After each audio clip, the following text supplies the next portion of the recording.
Hello everyone and welcome back to another stream. Today we're going to be focusing on EU West. I went in, I did a tutorial. I can play custom games now, so we're all set, we're all good. Yesterday we did a little bit of this on North America and a lot of you were like, hey, how about EU West? So we're going to hit you guys up this morning. NA, you'll get the afternoon slot at 4:30. Right now, we're going to focus on EU. Give you guys some love on this beautiful EU's day.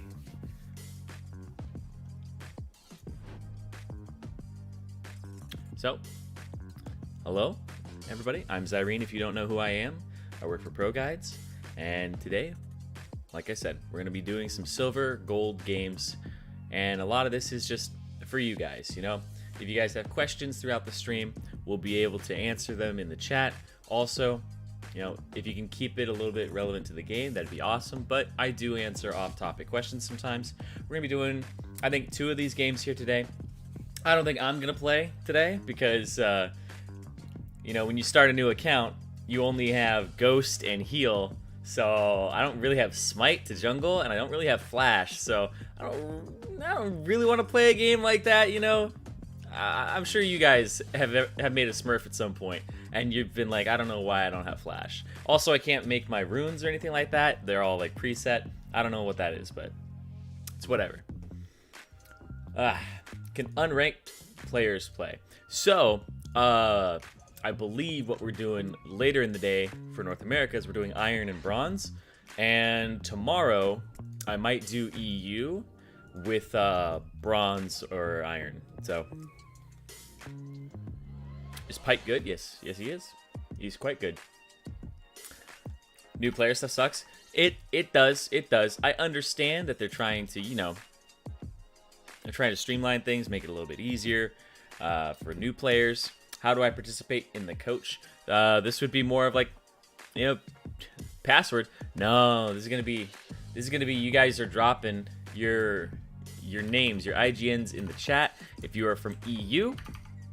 And what I do is I go through and I check if you are a real player of that skill level, because if we got somebody who's like smurfing a bit, like this dude, Nuclear Shark 69. Silver 2, 24 wins, 15 losses. His misfortune KDA is about 6.0. He averages only 2.7 deaths a game, but 8 kills and 8 assists. So you're definitely going to be higher than Silver 2. I'm just telling you that. You're probably at least high gold, maybe plat. Especially if you found misfortune, you're like playing with her, you know? Because like this account's so new that your true MMR hasn't come out, in my opinion. So you can take that as a compliment.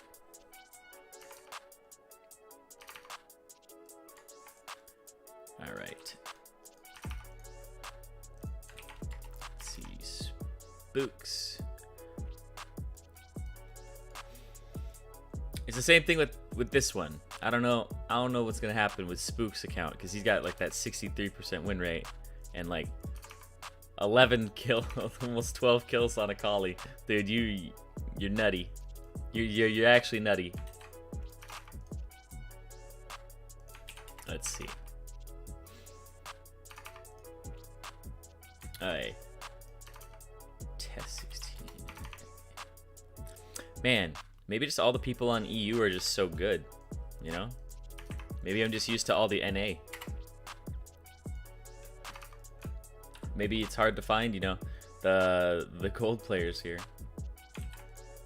And all you gold players. Maybe I'm just used to, you know, seeing gold players not have good stats or silver players not have good stats. Maybe that's just how it is. Test 16. Okay, you are US there. Come on. Ooh, test 16. Yeah, same thing with this guy, test 16. He's got like a 6.0 KDA on Pike. He only averages 4 deaths a game, but 16 kills and an 82% win rate. So yeah, my friend, you are not gold 1. You are not gold 1 with a 71% win rate. You are at least platinum 3, platinum 2, like higher than that for sure. Like, guys, stop giving me your Smurfs. You know, stop. This is legitimate.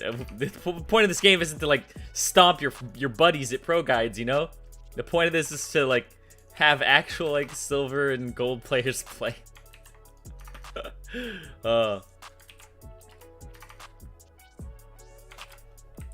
Why is that not working? Oh, do I have to? Okay.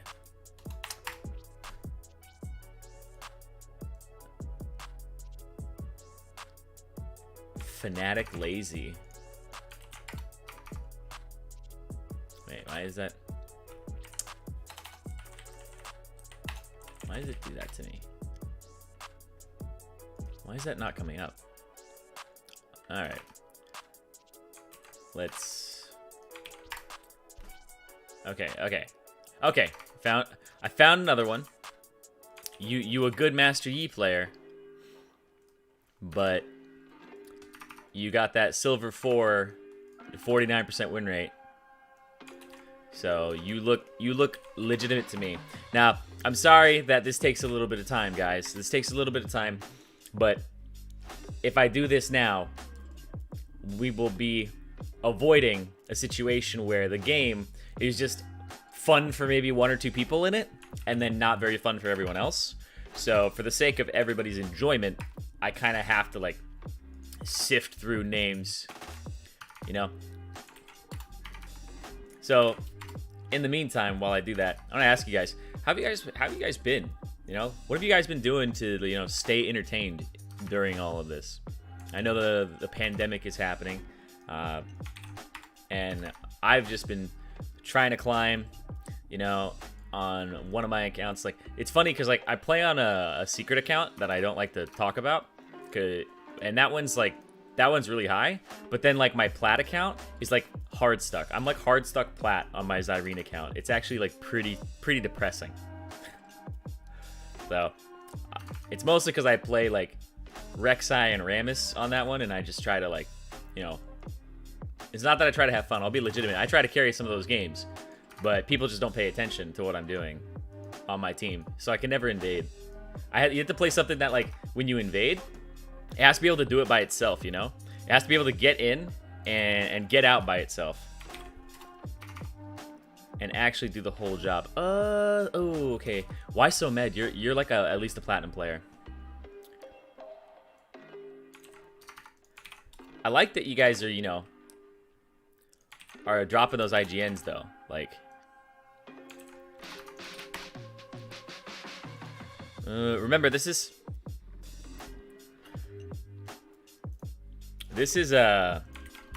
EU West.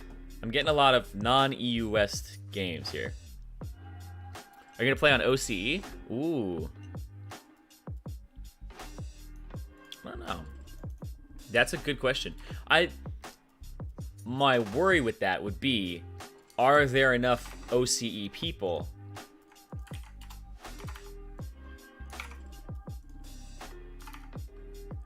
that would play in this? Fnatic Lazy. Why does that not show up for me? I'm putting it in EU West. Here, I'm just gonna go to op.gg in general. I'm gonna put this down. Are you... Why is it not coming up? I'm taking the space out of it and everything. I can't find it.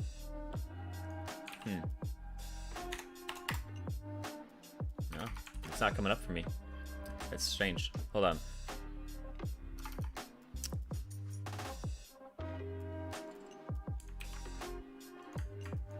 But yeah, if you guys are having a boring time, you know that misery loves company, and we're all kind of in this together right now. TSM Nobody. Ooh, TSM Nobody. You're bronze, but you're definitely higher than that. All right, let's see. I saw some people including that they are on EU West, so that's gonna help me. Dang, don't ignite, dude. You're silver 4, but you're like 74% win rate. God, you guys are nuts. When will NA be? I'll be doing an NA game for like Iron and Bronze later today at 4:30 p.m. Pacific time.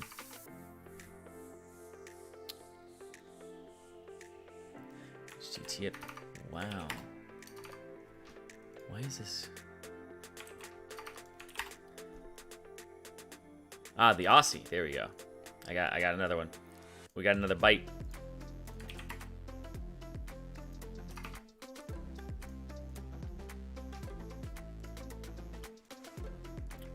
Project's not found.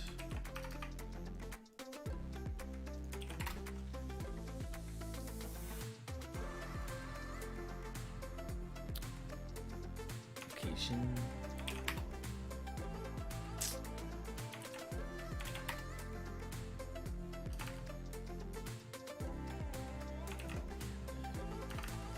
Low burn? I don't. Okay. Oh. Yeah, you're probably fine. You're probably fine. You look like a good player for your elo, but you're probably gold, and that's where this ends up. All right, it's cool. EUS.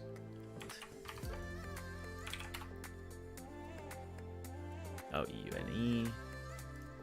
El Planador.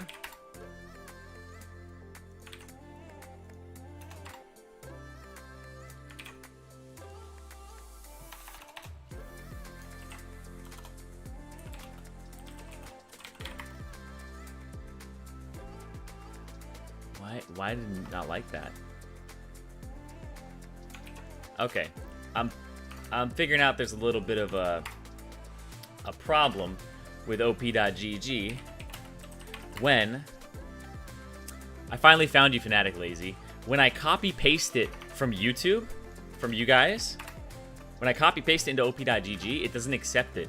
It just says like that doesn't exist. Even when I take out the space and stuff like that, it's a little strange. Okay. I have to type it in by hand, so I'm glad I got you in there, Fnatic Lazy, because you were typing your name a lot. So, let's see. We got another guy in there. We got the Demon Warlock. We got Low Burn.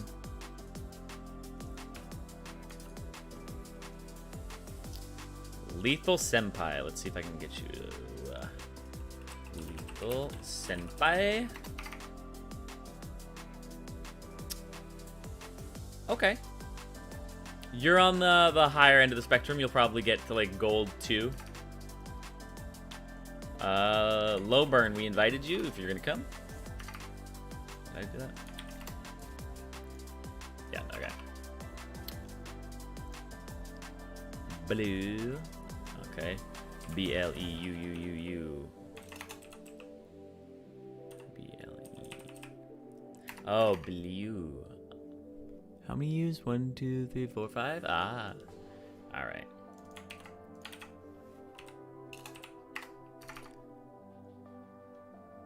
Okay. Okay. We're almost there, guys. We're almost there. We got 1. And we're going to find that very last person right here. Keep those IGNs coming. Keep those IGNs coming. Lollipop.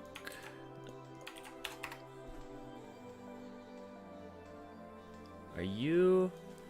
Okay. Killer Khalil. Killer Khalil. Or Kyler.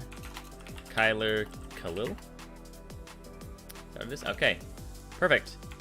We found our last person.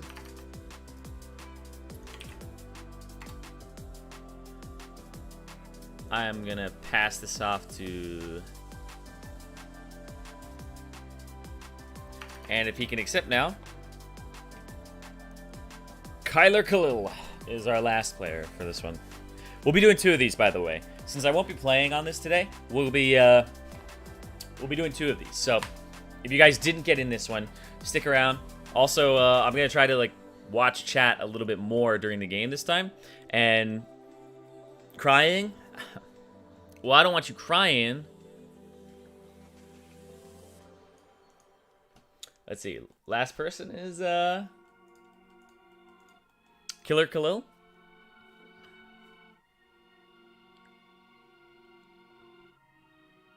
Chat, don't cry. Chat, don't cry.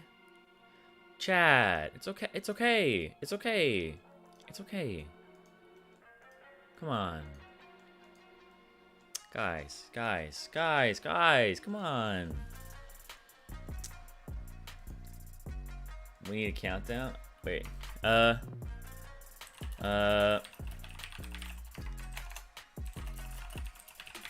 you try inviting Kyler Khalil again?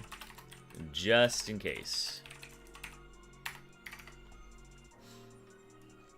Alright. Well. Oh, there he is. Alright. Sweet. Let me look at teams. Okay.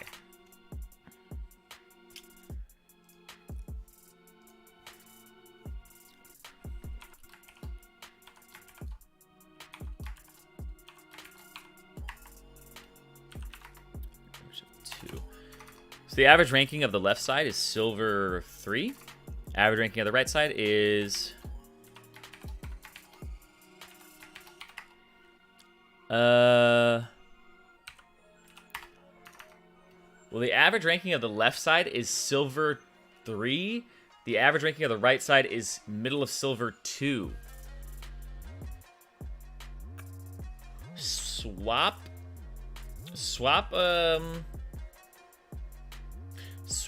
the Demon Warlock and Lethal Senpai. Yeah, I'm swapping one of the Silver Force for the Gold Force. That should bring up the average a decent amount.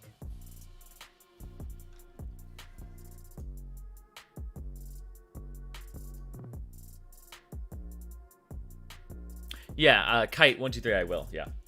Okay. So as you guys figure out the roles on your team, I'm gonna check my shop and see what the game thinks I'll play, even though I haven't played a single game. Okay, Ezreal. Karim. Okay. Zoe. Okay. Wow, they already want me to be a degenerate. Poppy. Okay. Nunu. Disgusting. Absolutely disgusting. I feel like I've been profiled.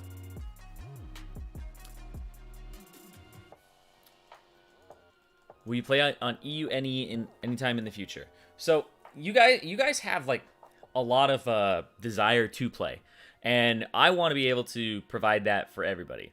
So Fnatic Lazy, please pick me next game. I didn't invite you? What? Oh wow, okay. I guess I messed up. So yeah, you will be in next game because I tried to invite you, or I thought I did. So yeah, I'm putting your name down, so I'll have it. Because I was realizing that if I copy paste from the YouTube chat, it doesn't work. Hello to Russia. Hello. Hello to Russia from California. I hope everybody's staying safe.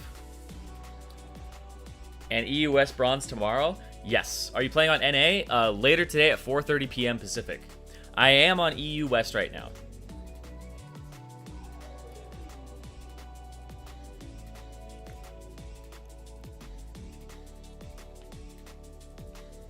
Hello to Siberia. Hello. Hello from India. From India, really? How is it over there for everybody right now? Can you quickly check my IGN and say what you think? The Derpy Panda, is that your IGN?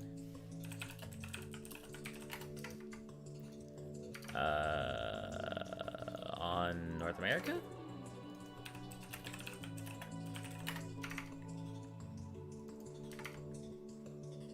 Well, I can't check your IGN if you don't give it to me.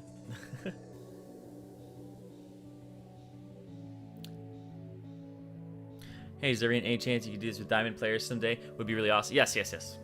So, so this is only the third stream that we have done. Yesterday, we did Gold and Silver in North America in both the AM and PM, mostly as like a proof of concept, see if people will show up, see if people are interested, right? Today, we're doing EU because there was enough interest in doing EU West. Later today, we'll be doing North America at 4:30 p.m. Pacific. And then tomorrow, I'm shooting for, I don't know if I'll be the one running the stream, but I'll be shooting for doing Bronze EU in the morning, and then doing something else in the evening. I may do op.gg reviews for you guys. I may figure out what I may do a one-on-one thing. I may find a single person from chat to coach, whatever it is, all right? But I want to be able to find something that's not just doing viewer games all the time, but providing you guys with diverse content. I don't want it to be the stream is the same thing every single time. It's not going to be the same thing every single time.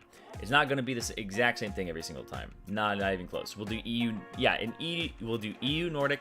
At some point, we'll end up doing Diamond games. We'll end up doing Platinum games. There's going to be a large array of content. This is going to be going on for a while, boys. Like, this is going to be going on for a while. We're doing 2 streams a day, every single day, except for the weekends. And you know what? If I'm feeling real lazy on a weekend, well, actually, I have to lead a raid in WoW on Saturdays. So, maybe later in the day on Saturday. But Sunday, you know, maybe I'll do something on my own personal stream. I don't know. But that's like for a different time. Is everybody ready in the chat yet? Some people are having issues in their chats, but hey, from Germany, Zirene, hello. So, when I don't know why, this is the thing that I always remember about Germany, is I ran into a door when I was in Berlin, and you know how doors say push and pull on them?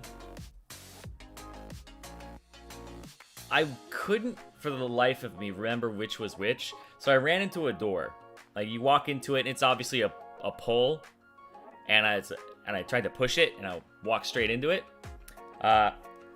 From then on out, I was like, how can I remember this?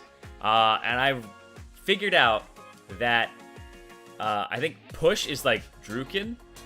Let me look at this again. It's German for push. Yeah, it's Drucken, right?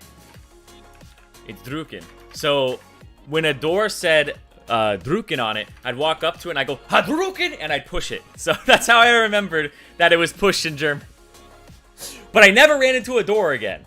And if it didn't say Hadouken, I didn't Hadouken it, and I pulled it. So, that's how I got to memorize it. It works, it works, it works for me. Yeah. It worked, man. Your voice sounds different. Does it? I'll have to look at the playback at some point later. Doesn't react for a roll. We think he's AFK. Oh, really? Is he? Oh. El Planador, are you there? Oh, there it is. All right, perfecto. Zirene, invite me. I'm hard stuck silver 4, please. It would make my week. 21 folks. Mr. Luis. Yeah, we'll get you in the next one, 21 folks. We'll make your week right here, man. You know, that's all we can really do is try to make people's weeks because, you know, some people are having bad weeks, dude. Some people are, you know, out of work. Some people are, you know, bored. Some people are scared about their jobs and stuff. But all we're here to do is just enjoy, you know, community and a video game that, you know, I put so many years into. Any chance I can get into the next one?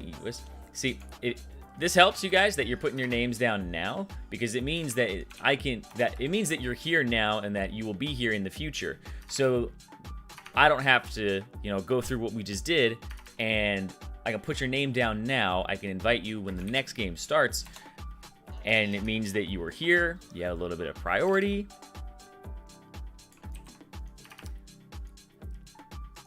And everybody else doesn't have to wait around while I sit there putting IGNs in, you know?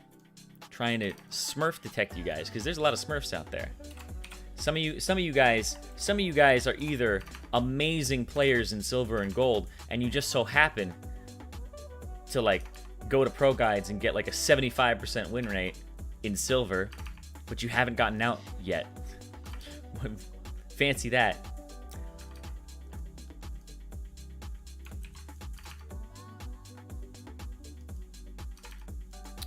Oh, occasion. You put it in there. Occasion. I don't know why it's like this. So, yeah, when I copy and paste your name, from the chat, it doesn't always work for some reason. Even if I take a space out of the name, even if I make sure there's no spaces at the beginning or end of it, it just sometimes doesn't copy paste correctly into op.gg. I don't know if it's like if it's technically a different character or something on YouTube chat. It's a little strange. So if you are somebody who has like a special character in your name, you may struggle to get into these games. Write down my name for whenever you do this for diamond players. It depends on the day. It's probably a little bit out there.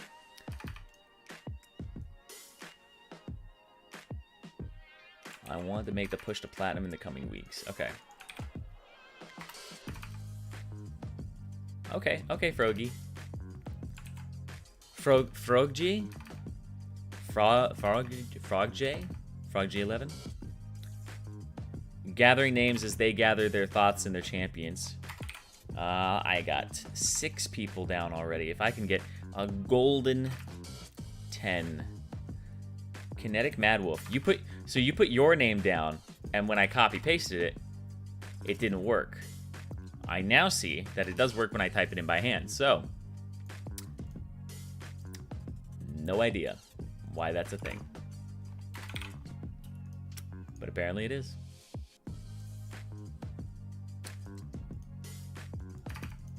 How have all your mornings been? Mine? I've been chilling. I was playing some solo queue last night, losing a bunch of games, winning a bunch of games. You know what's funny? Is a lot of the times, this is how my games go. If I stomp the early game, I'll lose that game. If I get absolutely crushed and like my laners are like 0-4 and I'm like 0-2 and like somebody invaded my jungle, like we win that game somehow. Like that's always how it goes. It's like I don't know what's going on, boys. Like I wish I could tell you. Like I'm supposed to be the guy who knows, but I wish somebody could tell me. what's going on, because it feels like when we get stomped in the early game, everybody tries a little bit harder. Well, there's two types of people. They either try harder or they give up and they AFK. But whenever I stomp the early game, people get complacent, and then they start face checking bushes, and then, you know, we throw, and the other team is just like happy they came back and stuff. It's like, oh man. Let's see. Ooh, a Nico player. X-Mizoria. X-Mizor. I'm gonna put you in this this list for the next game, because I like to see some good old Nico players. I like to see how much you use, because you look like a Nico main. And I actually played a ton of Nico. I love Nico. She's actually one of my favorite champions from a design perspective, but not from an execution perspective. I actually think Nico is really amazing.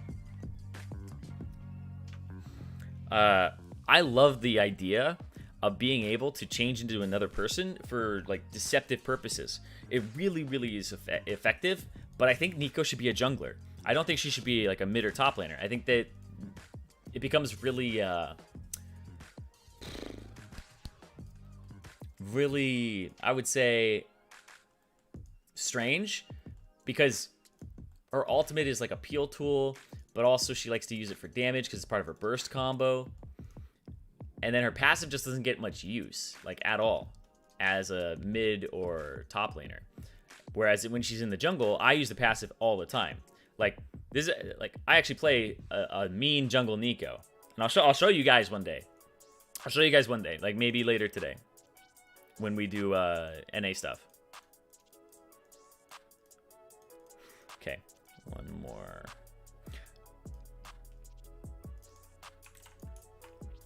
Yeah, because I when she came out, I started posting clips on my my Twitter about like how I was. Oh wow.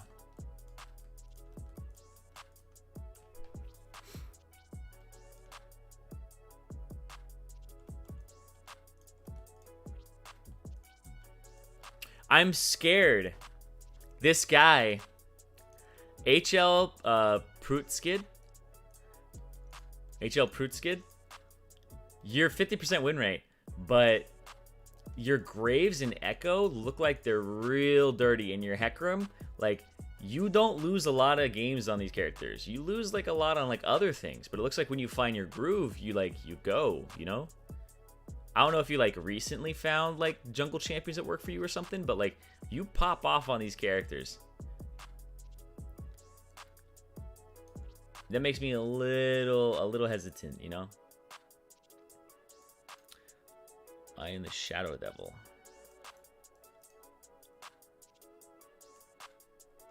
But yeah, what I was saying is like I utilize Nico passive all the time, as a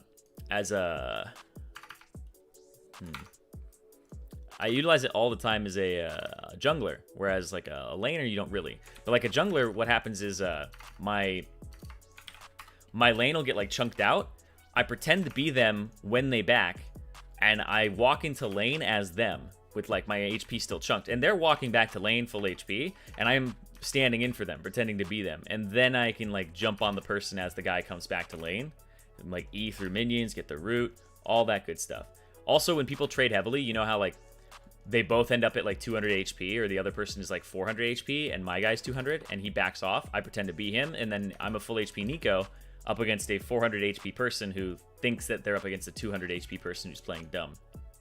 So it's really, really fun. It's really deceptive. I think it would be maybe hard to balance if she made it into the jungle, but I really like her. I think that I think it makes way more sense for the chameleon to be in the jungle. Just saying.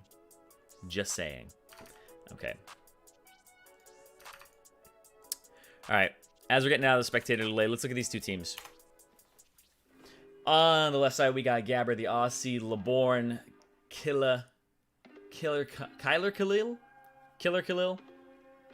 Lethal Senpai. On the right side, we got Aikman 1, Siamese 16, it closed out because the game launched. El Planador, I think was his name. Yes, El Planador. El Planador, Blue, and the Demon Warlock. All right, now we're getting into the game, guys. We are loading up.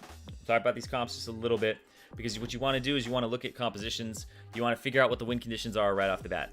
So chat, what do you guys think is the... I'm going to fade the music out real quick. All right.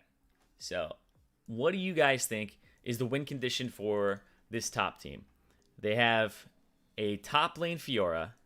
They have a Master Yi jungle, an Aurelia mid, and then they have a Jhin and Zyra bottom lane.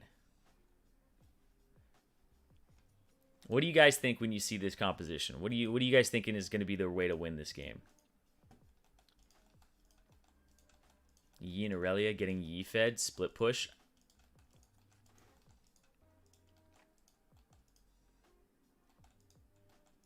Funnel, all funnel Master Yi is the only strat. Now he is also an Ignite Smite Master Yi, so keep that in mind. This means that he's really gonna want to fight people in their jungle, kind of go and like here's the logic behind using something like this, and I think Master Yi is a pretty effective champion to do this on. If I trade 1-for-1 with you, the kill is more effective on me. So it's basically like if Master Yi and Jarvan kill each other, who gets more out of that? Technically, Master Yi scales better with items, so it's actually Master Yi who gets more out of it. So that's kind of the logic behind using double kind of offensive summoners like that. So will there be for Plat? Yes, in the future. Not today, but there will be in the future. So the top team, yeah, I think this bottom lane is like a lot of back and forth harassment. It's going to be split pushing and using Zyra to disengage. So they're going to want to use Fiora, Aurelia, and Master Yi to push side lanes. They're going to use Jhin and Zyra to disengage whoever is the other person with them. But the other team doesn't have a lot of engage either. So it's actually going to be a back and forth in terms of push and pull. So the bottom team, when I look at their win condition, what do you guys say is the bottom team's win condition?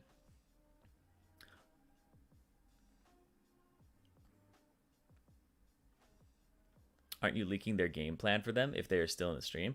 Well, that's fine. They're 3 minutes ahead of me. And if I tell people what their game plan is, then it's like, it's totally fine. Like, I'm not leaking their game plan. This is all about learning, too. They might learn a thing or two, and they might try to split push, right? Pokes from Xerath. Tryndamere split pushing. Okay. So here's the thing, is everybody fits into the win condition somehow. Remember this, guys. When I say what a win condition is, it's an entire team thing. So everybody plays a role in what's going to happen. So if the win condition is like Tryndamere split push, it's like, okay, what's the rest of the team going to do? Because there are 4 other members on this team. Is it literally like, if I had a team that was like Malphite mid AP, Amumu jungle, you had like a Sivir bottom lane and with a Zyra, you'd say that's team fighting, right? Even though they had a Tryndamere top. So just because there's a Tryndamere top, it's like, doesn't mean that their win condition is like, get Tryndamere fed. It's like, what's everybody going to be doing, right? It's going to be what is everybody in this game going to be doing? So when I look at the right side, it's like, okay, Tryndamere will probably be split pushing. Yasuo wants to team fight but doesn't have any enablers, doesn't have anybody to knock him up. And then it's like Graves. So this is a skirmish team. They are all physical damage save for the support, and they want to skirmish. They want to have small fights. They want to have 2-on-2s, 3-on-3s. They don't really want to have team fights. You want to kind of avoid team fights. So you want to be like Graves, Tryndamere, 2-on-2 top lane. So you want to kind of section things off as much as possible, because it feels like if you have 2 people at a time, fighting on this team on the right side early, you're probably going to win. Like, I would say Master Yi plus Fiora versus like Tryndamere Graves. Tryndamere Graves like will do more damage in the early parts of the game. They have to hit early, and they have to do something using Graves. Master Yi is going to want to scale, and I think that Graves is going to try to prevent that from happening as soon as possible. So let's hide that. Whoever told me that yesterday, that you can hide that timeline by pressing this, you're still a godsend. You've changed my life. Let's get. Oh wait, what? Why'd that do that? Okay. There we go. All right. Now let's get rid of this. Let's get rid of the music completely. Let's get into the ambiance of the game. And let's look at how EU West plays it. What button is it to hide it? It's U. The button is U. And then apparently I can do this as well. I can press this and I can do objective timers, and then the objective timers are on the right side here. So I can see the Rift Herald and all that. All right, so let's see. It's a bottom side start for both teams. Nobody used their early ward except for, it looks like Master Yi swapped to Sweeper. Master Yi wants to get an early gank off. Gabber is either going for a full clear or he's going for a red side clear on the bottom side. So he's either going to go for a gank to mid lane by doing red Krugs Raptors gank, or he's doing a full clear red Krugs Raptors Wolves blue Gromp reset, maybe get a scuttle in between that. So he's gonna get level 3 off at this camp. Gray's doing a full blue side clear, which is, so here's the thing about the Graves blue side clear is if Graves does a full blue side clear, he's also opted into power farming, because if he goes red, he's gonna want to like get rid of it. Or sorry, oh wait, that's gonna be a dead Xerath. Yeah, he didn't flash. Dead El Planador. No heal. No flash used. Oh! There it is. You got the kill. Okay. I don't know.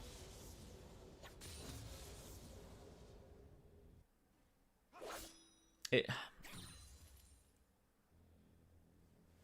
really? Hold on. Sorry, I'm going to go back 1 second here.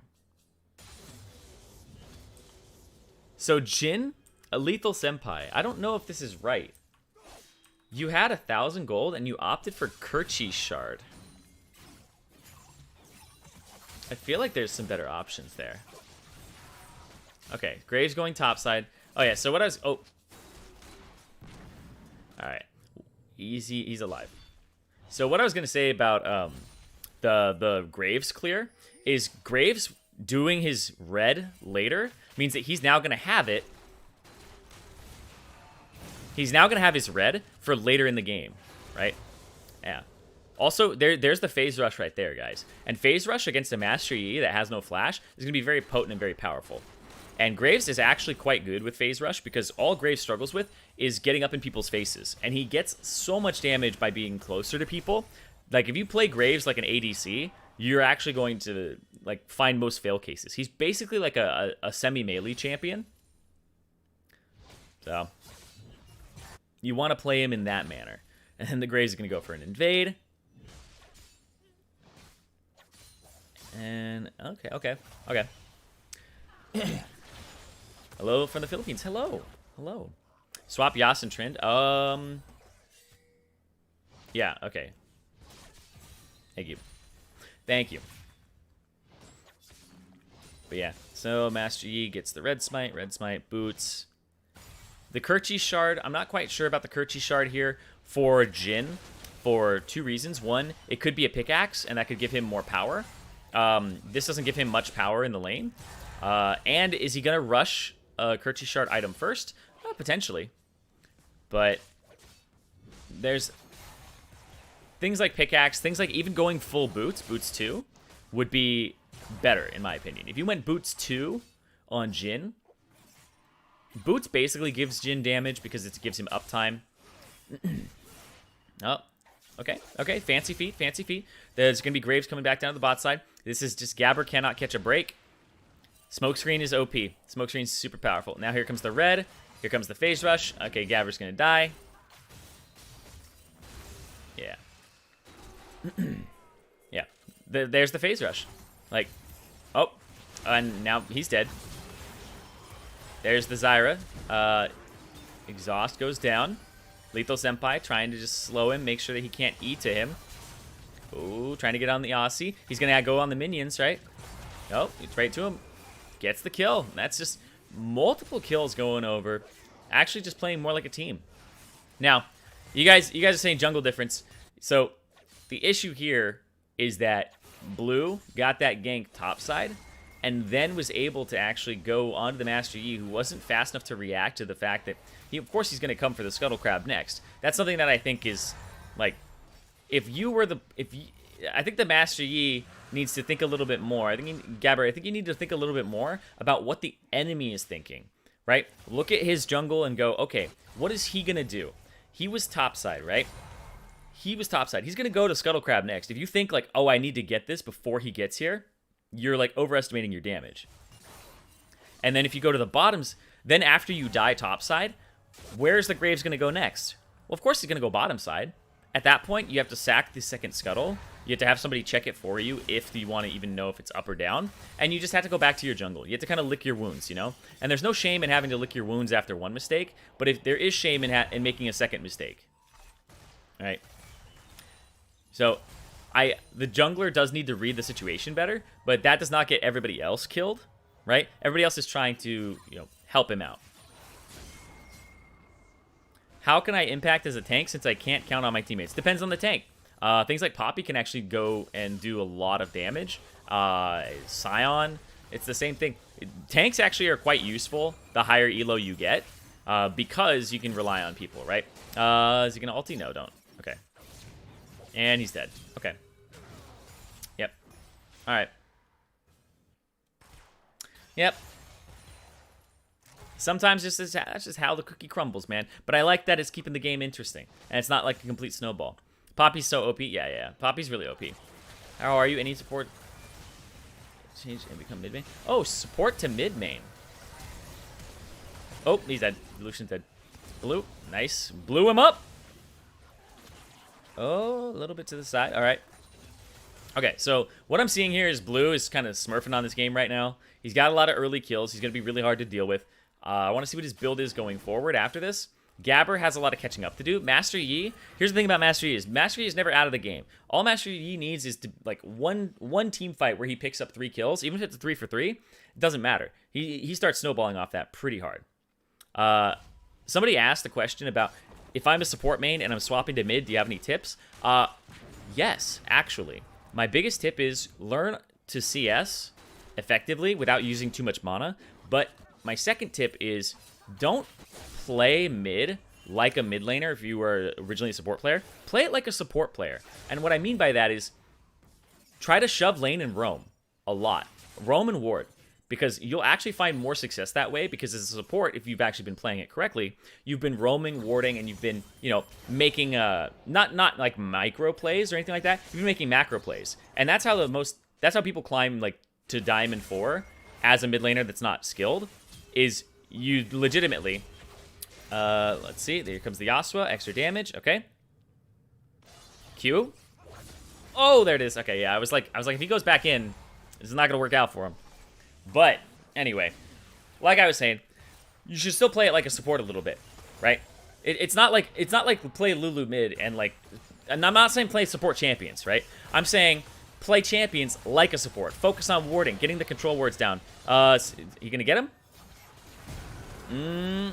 1, 2. Died anyway. Okay, here's the invade from Blue. Blue is being real mean here, man. Real mean here.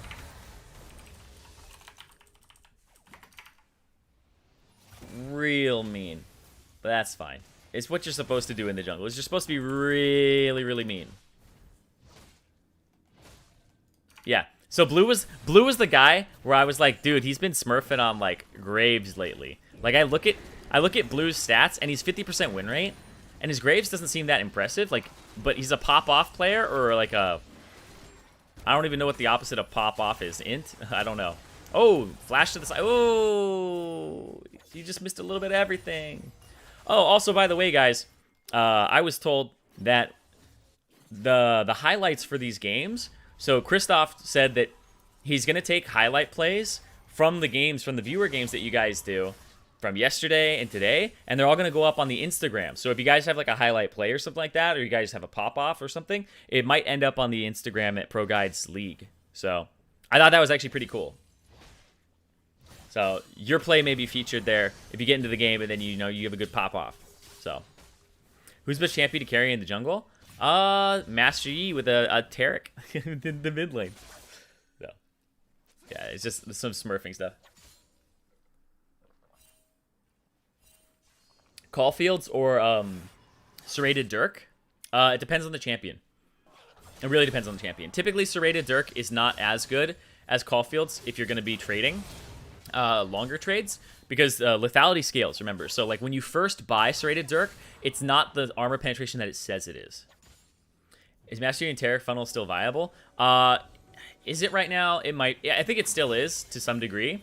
I think Kled is really good, too, in the mid lane with the Taric. No, I guess Taric mid lane and then funnel. Oh, going in. Oh! Yep. Even if he landed that knock-up, it's not going to matter. See, like, that's the thing is, even if he landed the knock-up, it doesn't matter. And he's dead. Yeah. Okay, so it seems like Blue is somebody who knows, like, when he's snowballing, how to get the most out of it. But the thing is like, he's not going to be the only one in this game that's getting fed. Jhin is getting fed. So when these forces clash, when they collide, what's going to happen? Because it's only a 400 gold difference. Do I think Aatrox is a good climbing option? Only if you're really good at him. Only if you're really good at him. I don't think Aatrox is like a gimme. You know, I don't think he's like a freebie. Okay, here comes the Fed champion, Jhin, aiming at the other Fed champion, the Graves. Oh, tried to get that one at the end there. There's the root. Oh, he's in the nearsighted. Oh, El Planador, he's come here with the special delivery. You know, it's coronavirus. All you can get is, you know, that delivery food right now. And it looks like he was, you know, doing a bit of a favor there for Lethal Senpai, bringing that one straight to his door. You know, sometimes there's some social distancing, but not there. He wanted all that. I know it's like people craving attention again, craving some social interaction. That's like, I don't know if that's how you do it. But yeah, so cool that you're here doing this. Thank you, Zirene. Oh yeah, I appreciate that, Michael Bailey. Yeah, I mean, I'm literally just doing my job, man. Doing entertainment, League of Legends, all that. What champions are worth mastering? The champions where your experience win rate is really, really good, and if you are very skilled. So if you could master Kalista, Azir, Yasuo, Graves, like they're high skill cap, and I actually say Graves because you can't really learn how to play Graves without playing Graves. And that sounds strange, but it's like I can learn how to play like Misfortune without playing Misfortune. I could play like another AD carry, and I kind of learned how to play Misfortune, right? They all have like the same kind of basic idea of using basic attacks and spells, whereas Graves, nobody else plays like him. Nobody else plays like Graves. There's this thing called experienced win rate, and it's when you play 50 or more games on a champion, and it's the difference between, like, when you play your first game, what's your win rate, versus when you play your 50th game, what's your win rate then? Oh, man. Yeah, he's just ulting to get out. Sorry, Master Yi, you gotta go lick your wounds on the other side of the jungle, or you guys collapse, one or the other. Alright. Yeah. Rumble is another one that you can only learn how to play Rumble through playing Rumble, because nobody else has a heat mechanic where you self-silence. When you play 50 or more games on Graves, you get the cigar back. Dude, they need to, like, release a cigar thing, like, for him at some point. Oh, did you guys know that there's a whole team, like multiple teams actually, dedicated to localization of champions? And for example, in you know, like Tom Kench has like a southern like drawl, like his voice and stuff like that. He sounds like he's like from like Mississippi and stuff, or Louisiana. How do you translate that into Japanese? What's the Japanese voice actor do, right? What does the Chinese voice actor do?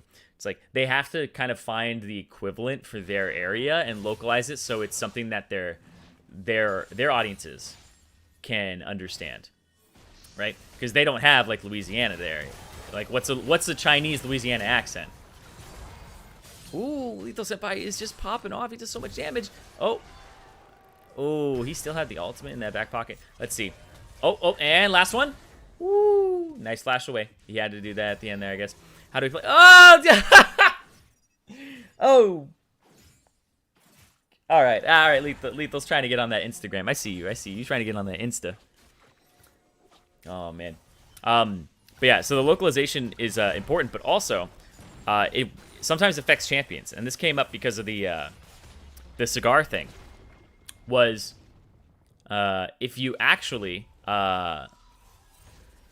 if you look at China, there's a policy where you cannot show a human skull or blood in a video game. So if you play on the Chinese client or you watch LPL, Karthus' splash art actually has his face half covered. He doesn't show the skeleton face. His face is half covered. I think it's the same thing with Hecarim. Is it Hecarim? There's somebody else. Somebody else has like a human skull, but like Karthus is covered, and like Vladimir is when he E's or when he Q's, it's all black. It's not red. No, there's the oh, he's just getting destroyed. Okay, low burn. They decided to come bring 3-man mid. Thresh? It might be Thresh. I don't remember who it is, but there's some people where they have things change. It's just policy. They like you cannot show like a human skull or blood in a video game. But yeah, so they have when Vladimir like E's, he pulls like all this black energy into him, and then he just spits it out. So he almost looks like he's like a tar-mancer, you know? He's like a hemomancer. He's like using tar or something because it's all black. Oh, he's got to back up. There's the smite on him. Oh, okay. Decided not to. Okay. Decided not to like W and like eat some of the damage and then kill the Tryndamere. Could have been good for the Master Yi there to actually get into the game. But what if it's anime blood? I don't know. Could you explain how to play around teammates? You have to find the good teammates.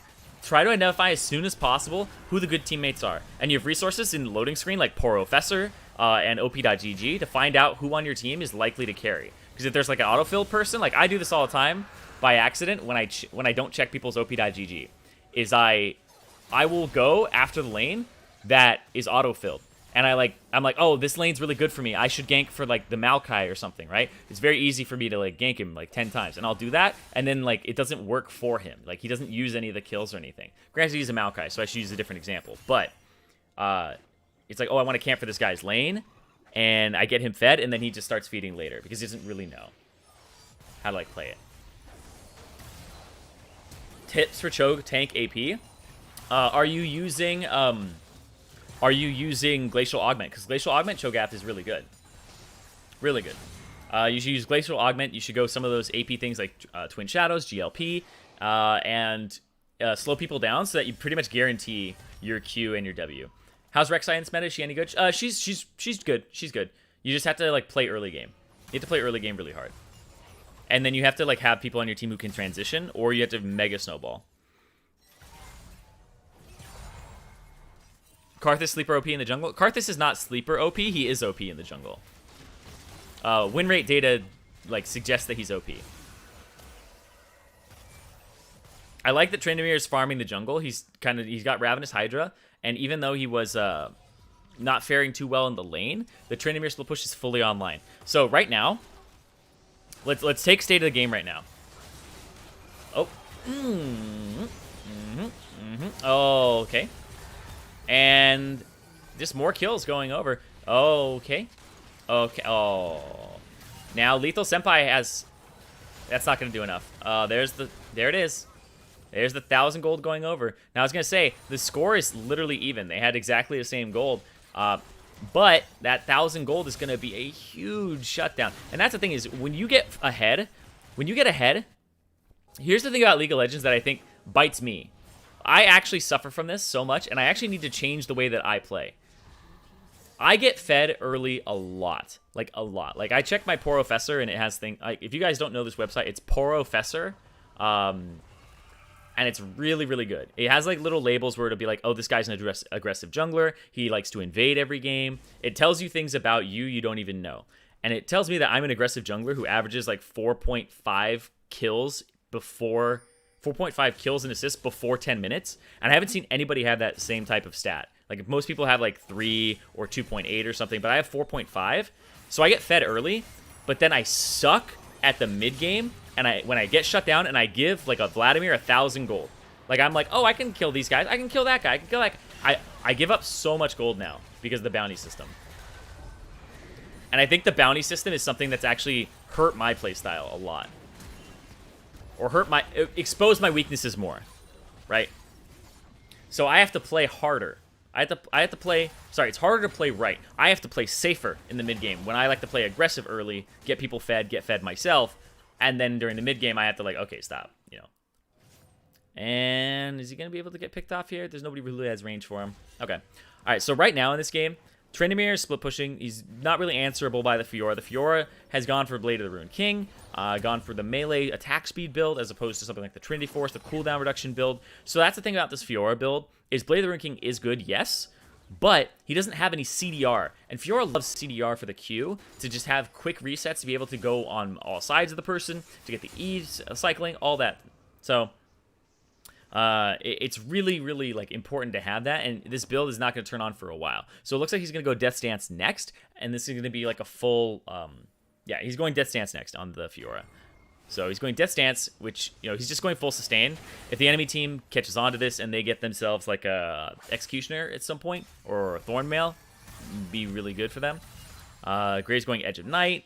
Yasuo still going for, okay, still going for, oh, yeah, Yasuo's still going for the Infinity Edge. Let's see. Oh, doesn't get the stun. Oh, Cho. Oh, there's the kill. There's the kill. Gets the shutdown. Oh, the point-blank stun was enough there. That was just barely enough to get him. 1-6-1 Master Yi, but he's still... Here's the thing about 1-6-1 Master Yi is you think he's not strong, but he's still strong because he's getting levels. And he's about to have Rage Blade. As soon as he gets Rage Blade, he's very hard to fight. So you have to keep that in mind. And this dragon is very, very important. So both teams need to reset. They need to be back on the field. Blue is dead for 18 seconds. Gabber's back on the field. Only one person from each team is missing for about the same duration. But if somebody gets a fight right now, this Drake will go over to them. And that's exactly what you want as the blue team and the red team. The red team want this for Soul. The blue team want this because it's so early in the game. I talked about this before where, like, if I feel like I'm behind in the game, I'll let the fourth one go over, as so that I can potentially steal Elder Dragon and win the game off that. But, oh, wait. There's the kill. Doesn't get the wind wall in time, but the wind wall is now down, which means Lethal Senpai gets to walk up. He gets the, oh, you can't see him.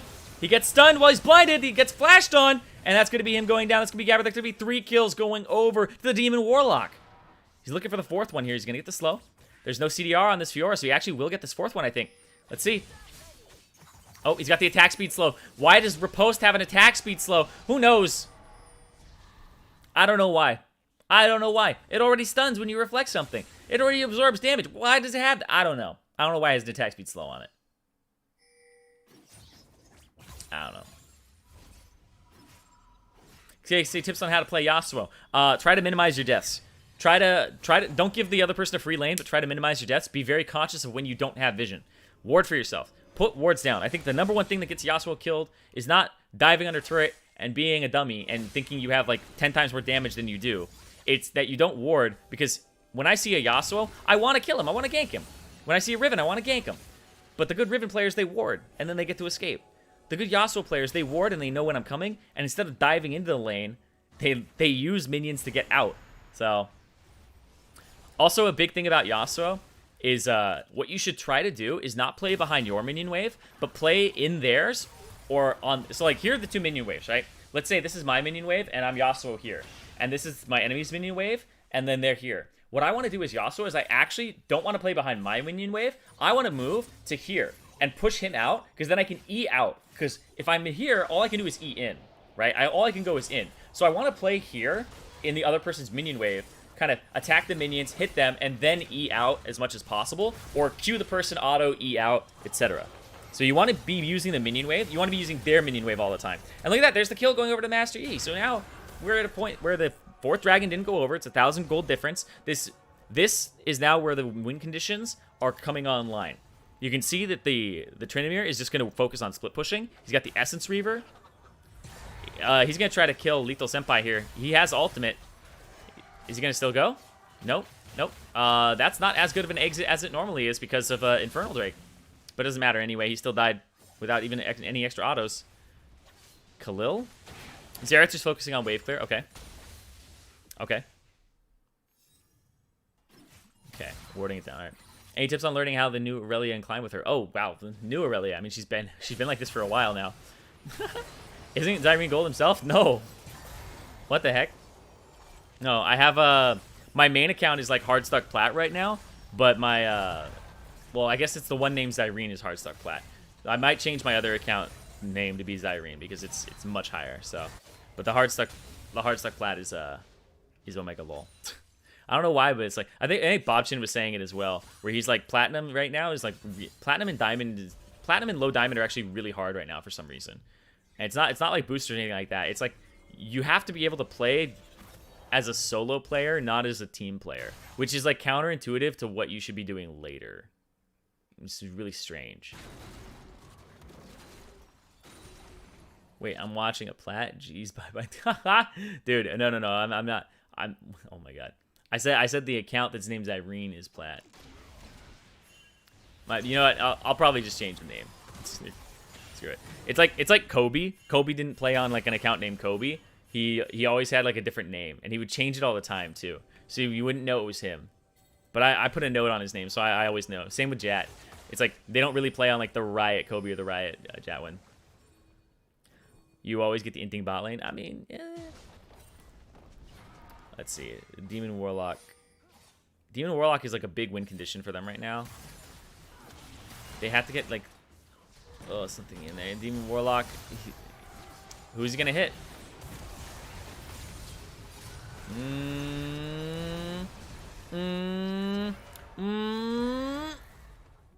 What? Dude, Zereth! How scared are you? How scared are you?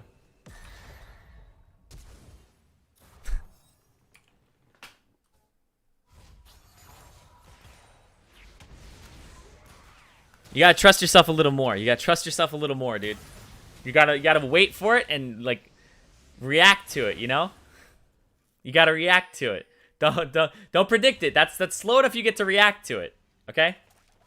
So don't flash when you don't see it. You know. That would be my tip for that. All right, let's focus on this game a little bit because this is going to be the second dragon, I think, because they're in position. Yeah, even though they don't have Master Yi, they keep having fights right before dragons come up. Now, this is something that I think is a big problem that teams run into. Is the first three drakes went to the red team, but they are struggling for the past 10 minutes to get these last two, and the reason is they are not playing around dragons. They have the good old, you know, like soul on the table, but you just need to set it up.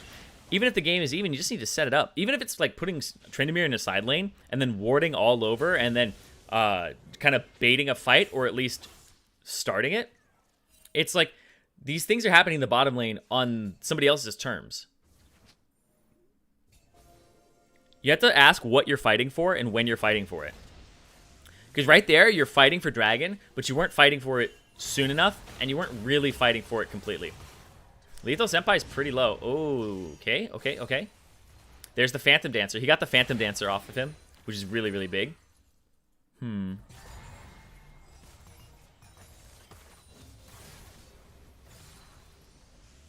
Hello, Waltrus.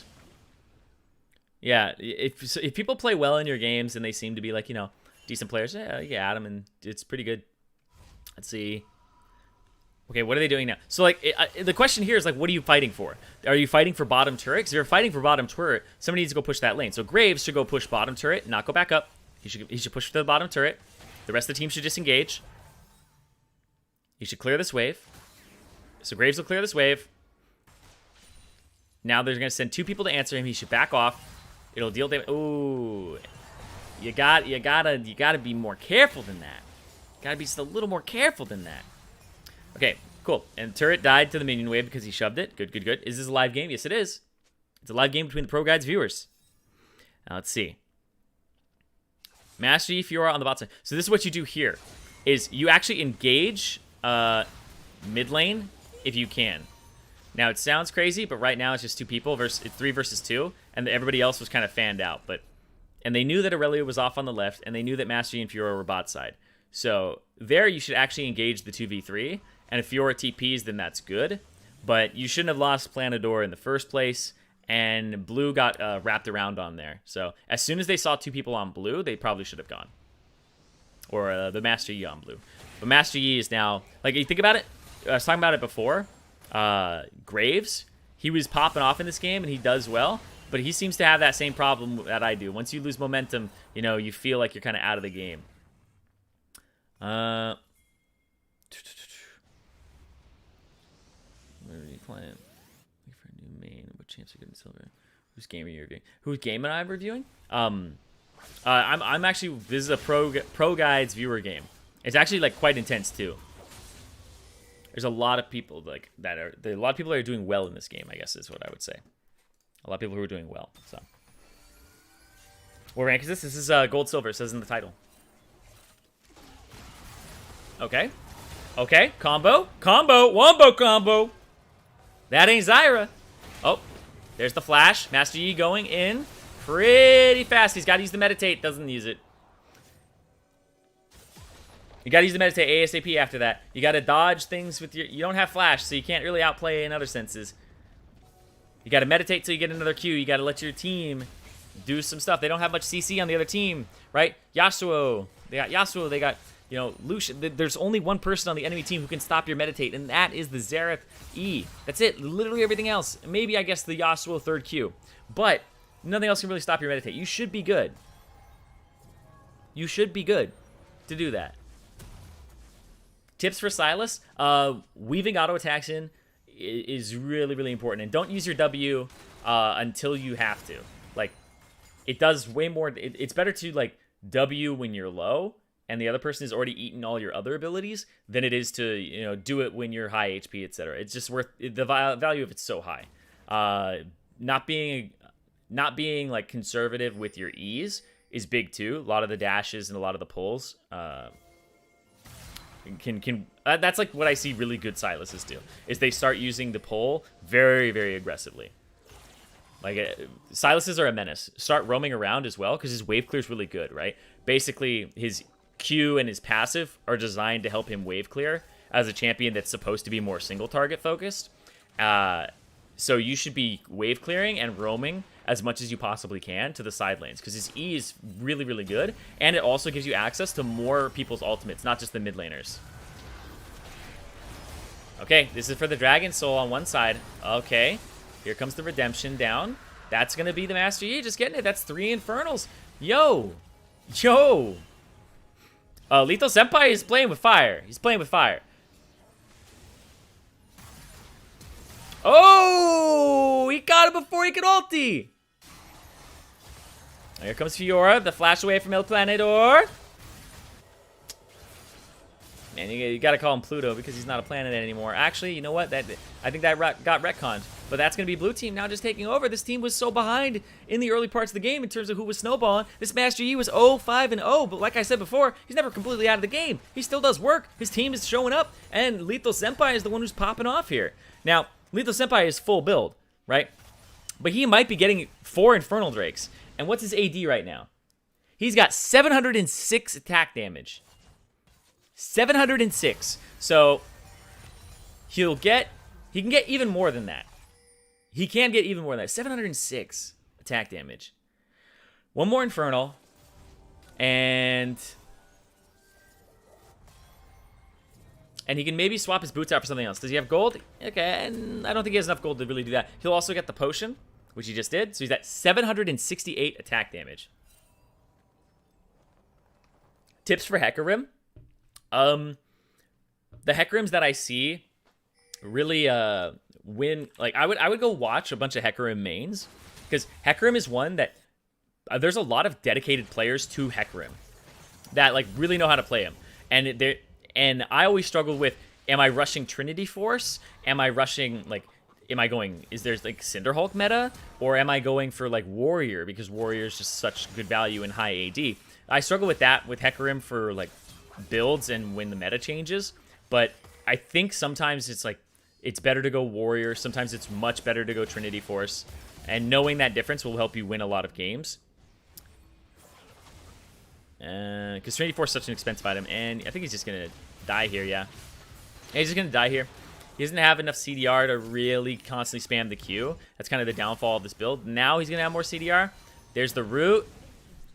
Not able to actually do this, but there hasn't been a bear in this game. It's 36 minutes in. There's been maximum number of dragons that be taken. This guy, Lethal Senpai, is just popping off, and there's nothing he can do. He covers the exit. He covers the exit route.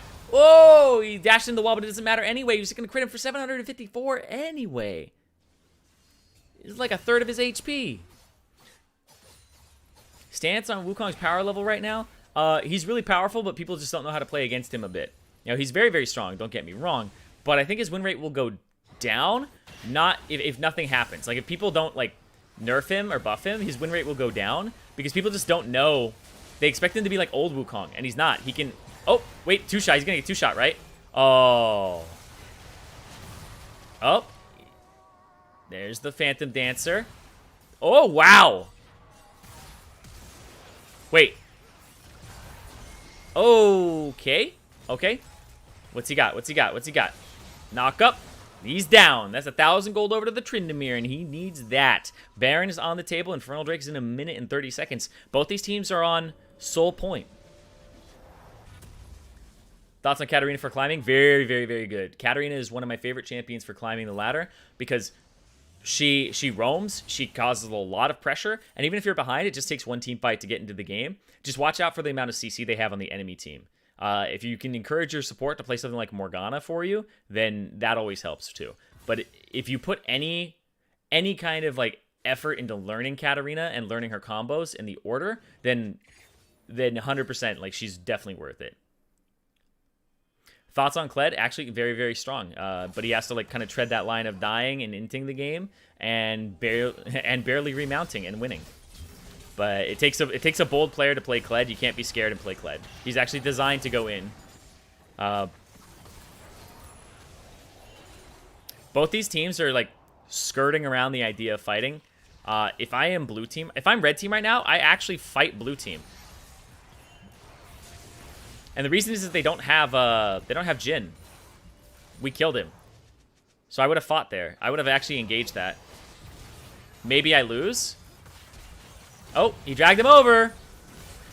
Here comes Master Yi. Oh, boy. Oh, and he doesn't have the ultimate either. And they were just going after Kyler because Kyler had TP to the top side there.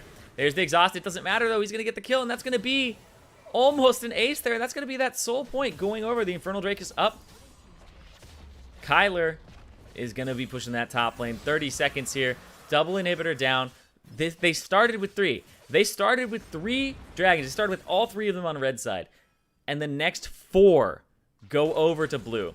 And that's one where you just beat yourself up and you go, if only we had fought right and correctly just before that 4th dragon. Is Kayn new player friendly? I wouldn't say so. I wouldn't say so. Kayn takes a lot of understanding because his early game sucks, right? He doesn't have like ganking like normal characters in the jungle. He doesn't have a lot of CC. I would say like Rek'Sai is more new player friendly, minus the tremor sense. Oh, there's the slow. Oh, there's the root. Zyra's doing work. There's the kill. The flash forward, perfectly done there. There's another kill there. He just does so much damage. What is Lethal Senpai's AD? The boy has 811 AD. He crit that thing for 1,400. Minions don't even know what's hitting them. Oh, where's this? Oh, I thought he was trying to go for, you know. Oh, wait a second.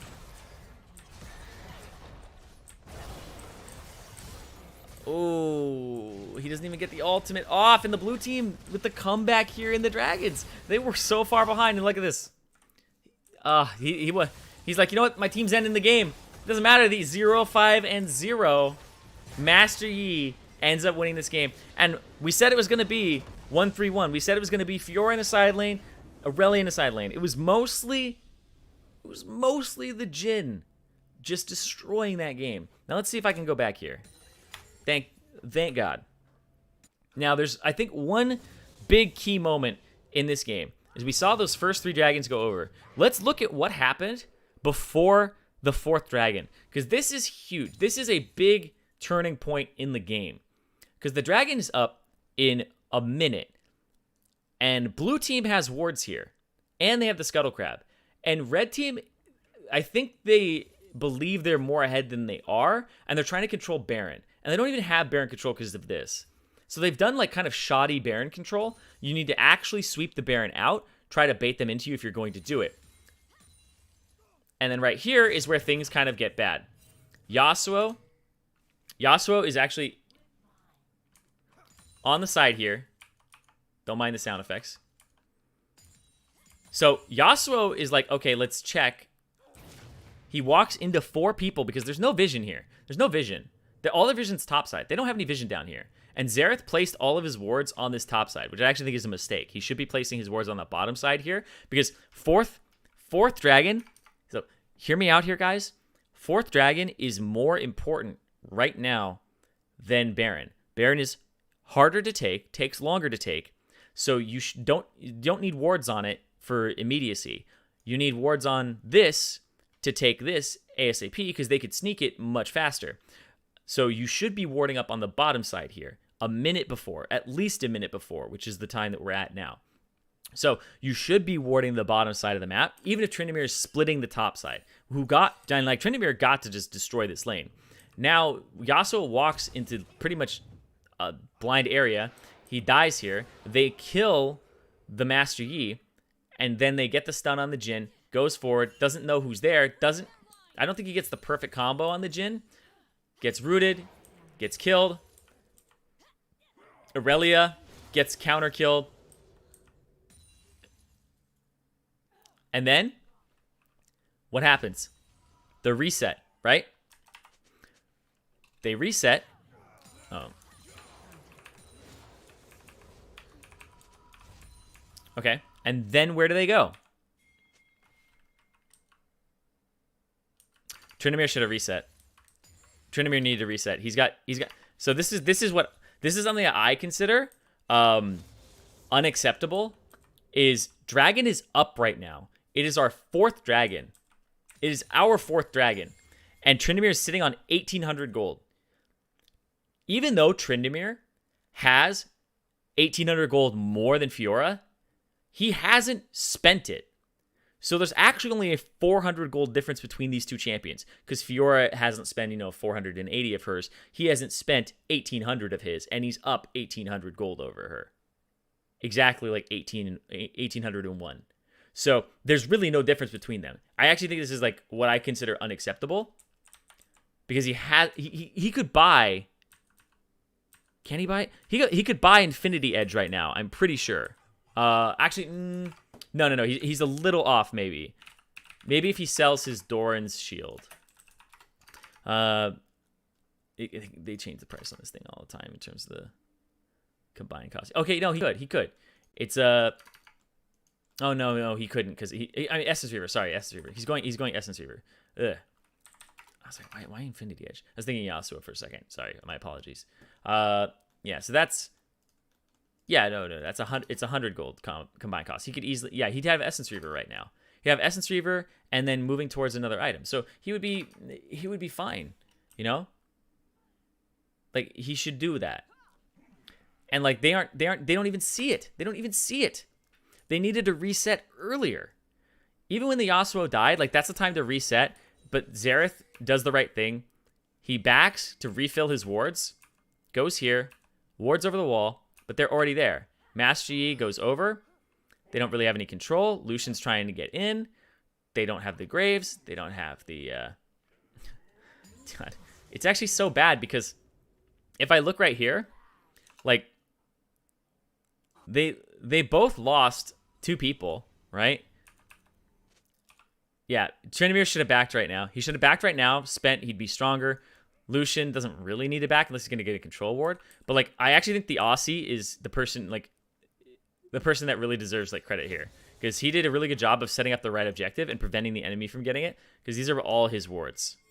This one isn't his. No, these are his wards. These are his 3 wards. 1, 2, 3. He doesn't care about this, right? He doesn't care about this ward. He cares about He cares about the bottom side. And that's like starts it. So you should be getting this. It's just a completely different game if you get this. Elder comes up. The pace of the game has changed. I actually think it's like it's pretty sad that happens, right? Like, look at how much Tryndamere destroys them. Like, Tryndamere is so ahead in this game. He hasn't even spent his other gold. He's just like, 1, 2, 3, you're dead. Boom, boom. And then he gets in there. Another crit. Boom. Spin, boom. Okay. Like, this team wins the fight afterwards. They could have won the fight before if they had actually been there. So, wards actually do carry games. Because you can't... Wards and reset timing carry the game. Don't do this. Don't be this Tryndamere. Don't be out on the field with that much gold. I know it's like, it happens a lot, and you're just like, more gold, I'm so far ahead. Just like, maintain your lead, you know? Because he literally showed up to this dragon with, now he leaves with 3,000 gold to spend. He's like, oh, I got 3,200 gold to spend. Like, great, you're fed, we get it. But that didn't help the team at all. Okay, now let's look at the second dragon that went over. I'm just looking at these two because I think the third one is when things got out of control. So you see Zyra went for the same thing. Wards to kind of see this area, but like there's no wards here. And in fact, the warding score difference between Xerath and Zyra is massive. It's almost twice as much the vision score, because Xerath has opted for the blue trinket, and he's trying to kind of he's trying to like scout, where Lucian should have that and he should have sweeper to try and deny vision, because they can't deny the vision. Like, if you look at the blue team, they have 3 sweepers. They get to actually deny way more vision when objectives are coming up, and they get to place vision, but it just gets swept anyway. So it's like, it's really questionable in terms of the ward layout. So yeah, he gets caught, rooted again, blows the ultimate. Oh, actually, that was the other thing too. Right here, when he's rooted, I felt like that was a bit of a mistake. Not to pick on the Demon Warlock, because he did play really well this game. Rooted here, stunned, rooted. The Zyra walks up to him, and he's hitting the Aurelia here. And you're not going to get away. I actually think you can kill the Zyra. I actually think you just flat out kill the Zyra or the Aurelia. You should fight back here. Like, yeah, you should fight back here. He's stunned, and the stun wears off now, right? Yeah, his stun wears off now, and he's just rooted. So you can hit the Master Yi. You can hit the Zyra. Let's see. Yeah, he almost kills the Aurelia. I think that damage maybe would have killed the Zyra. Maybe would have gotten him really low. But then he also gets hit by oof. Whew. Yeah, that would have been like a dead Zyra. Maybe a dead Master Yi at this point. Yeah. Cool, they kill him. This is where the Xerath flashes. Okay, and Dragon is up in a few seconds here. Oh, and this is where they move up. They get the kill, right? Yeah, they get the kill onto the Graves. And that's just the overextension, because they know that Jhin is right here. Like, they know he's here, right? Oh, no, I don't think they do, actually, right? No, wait, they do. They know he's there. They know Jin's right there. They just aren't watching. Okay, they're baited in by the low HP.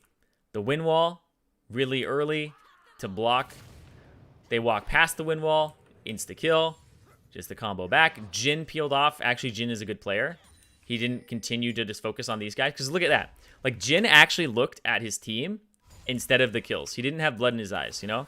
He's still focused on the team. He heals, moves forward, zones, hits once, decides not to continue that, and backs off to just go. Like, literally his team was like, this is the thing, is his team went, hey, do you want 300 gold? It's like, of course I want 300 gold. It's like, okay, then come over here, because it's it's a higher chance that you'll get 300 gold going back than going forward. And that's what should have happened here, is these guys should have gone here, because the Xerath might like be able to pinch him in. They could wind wall and prevent the damage. These guys will have to move up, and then you can have this 3-on-4. And so they actually lose 2 people right before. They play that fight wrong. This is coming up. and then it's up, and they get it. It's like they win the fight. It's like red team is like winning fights, but then they start playing them poorly, and it just all goes terribly. Right before this dragon, this is the one where everybody's like, nobody has anything out on the field. They walk up. They all get the wards down. Fiora is top side with teleport, and they can't answer it because they don't have TP. Trinimir's bot side here.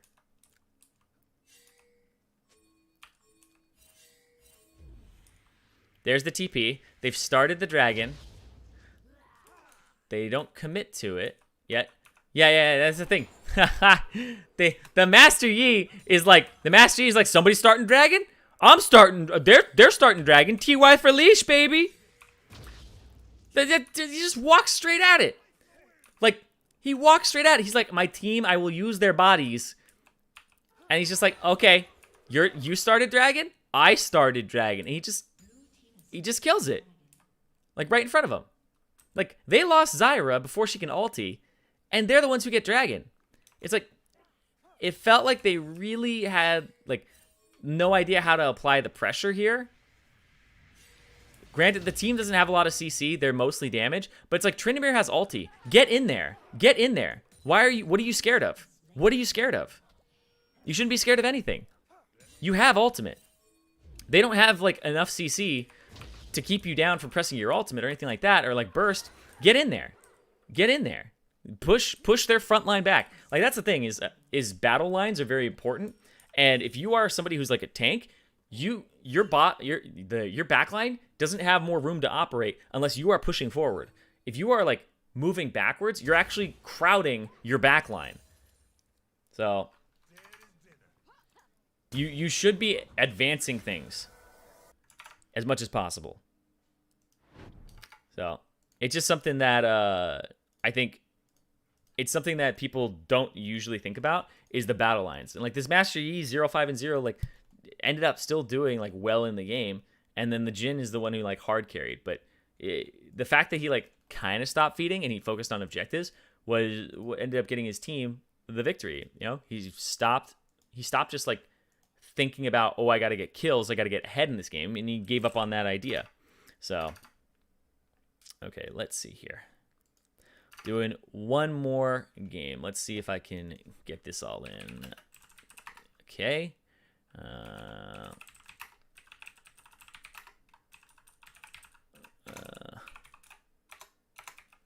Is that it? No. Okay.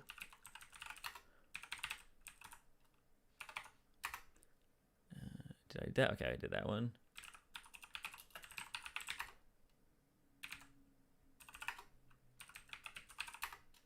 And I think that's it. 1, 2, 3, 4, 5, 6, 7, 8, 9, 10. Send invites. Boom! Holy shit. Is there one more person that I didn't include in this? Who didn't I include? 1, 2, 3, 4, 5, 6, 7, 8, 9. One more person that I didn't include. Who didn't I include? I have Fnatic Lazy. I have 21 Falks. I have Zig. I have Monkey. Occasion. Froggy. Fnatic Madwolf. Or Kinetic Madwolf. VMPP. X Mysore. Alex. Okay. So, here, I'm going to say X Mysore invite Alex Sil JSSS. That's the last person. Alex Sil JSSS.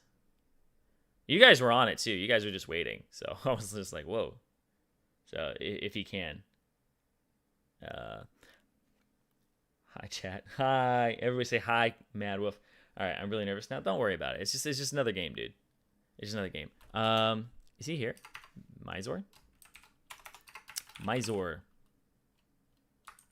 Can you invite Alex Sil JSSS? Oh. Oh. Strange enough. What is this? I have bad ranked anxiety. Oh man, don't worry about it. Is Alex getting it? Uh-oh. Ruh-roh.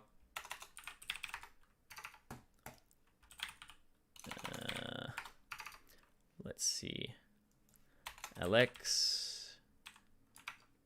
All right, we might have to get a different person. Alex Hill, JSSS in West.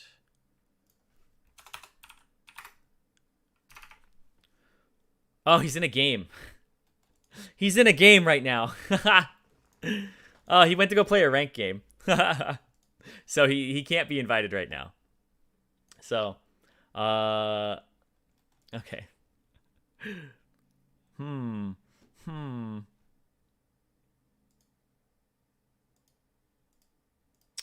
Part of me wanted to go spectate his game and just like be like, hey, you know, what's going on here, sir? Hello. But I think we're just gonna take another person for the chat. Let's see. I silver 4. Okay.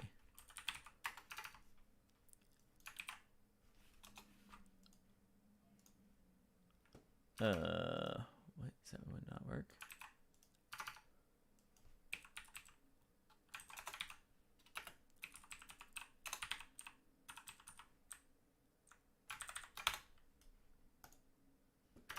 Is that, wait, what?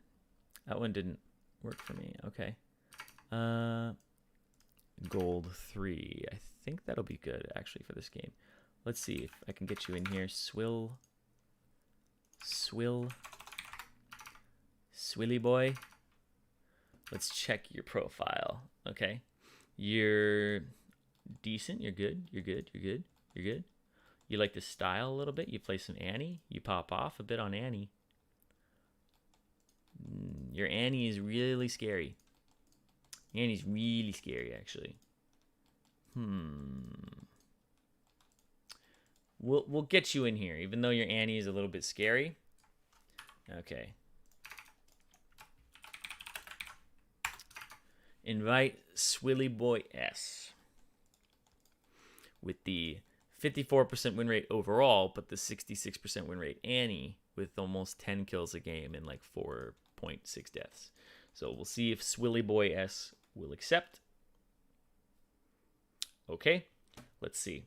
1, 2, 3. Swap 21 Falks and is it? We'll take one of the silver ones. Swim Monkey. Swap 21 Falks and Swim Monkey, and then we'll be good to go.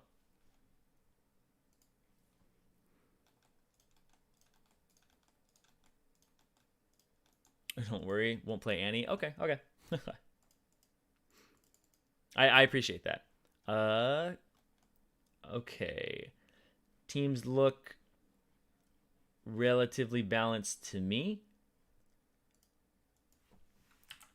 Calculator. Let me go. Oops. Okay. I should stay away from that. 3.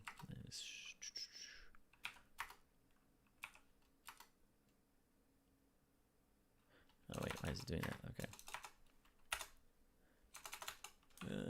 Okay. What? Okay, looks like people are relatively ready.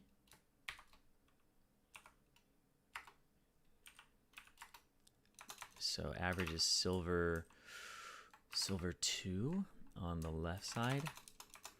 And on the right side, it is, I think that's, okay. Oh, all right, cool. So yeah, all right. This will be our last game of the day for, well, I guess for this session. We'll do another one later at 4:30 p.m. And that one will be North America focused. Let's see. Now that we have some time, we're gonna put the music back on.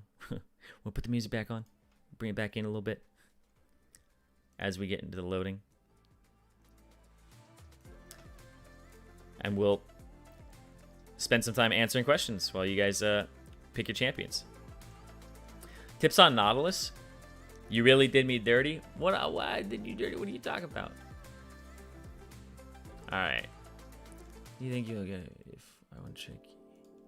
What do you think I will get if I one trick Yi? I was the Yi. I'm not sure. You just try to minimize your deaths. Use meditate more. In terms of what you would get, I don't know right now. I don't know, because you still have a lot to like learn, and I think it's like you can make quick growths there. Subscribe on the Instagram. Didn't know about that. Yeah, so apparently the Instagram is gonna like have highlight plays on it from those games.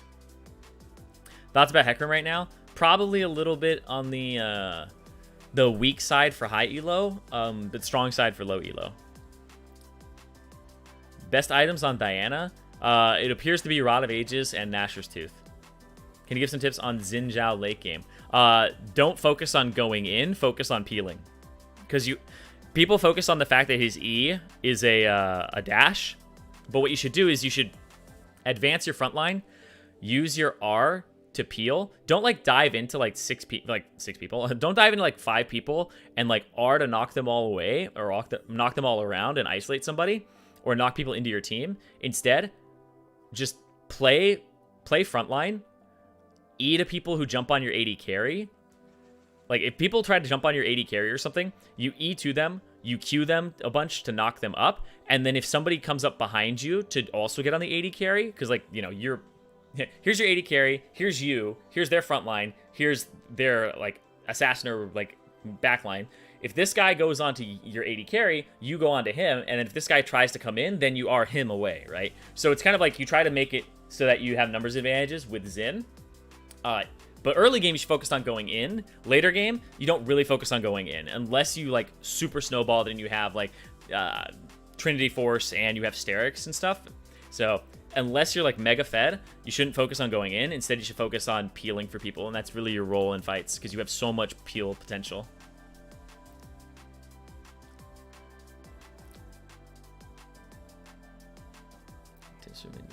Please tell us some jungle win conditions.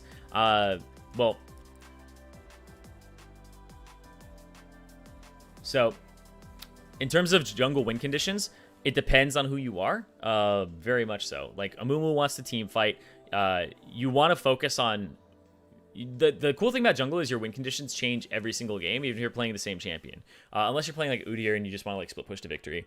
But it's like, if I'm playing like Rek'Sai or Jarvan, the win condition depends on what the rest of my team is and who's good on my team.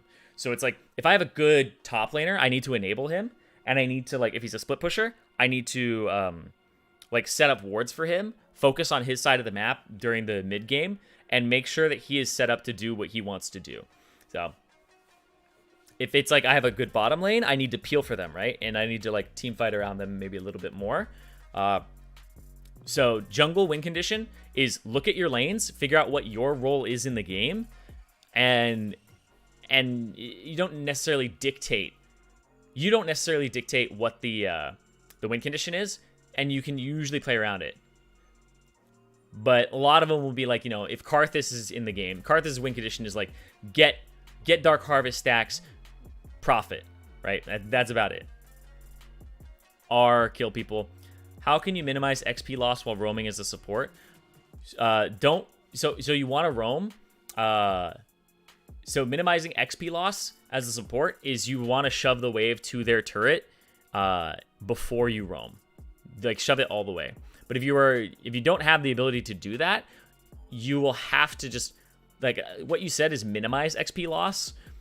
That's the reality of the situation, is you will lose experience by roaming, right? You will lose experience by roaming. But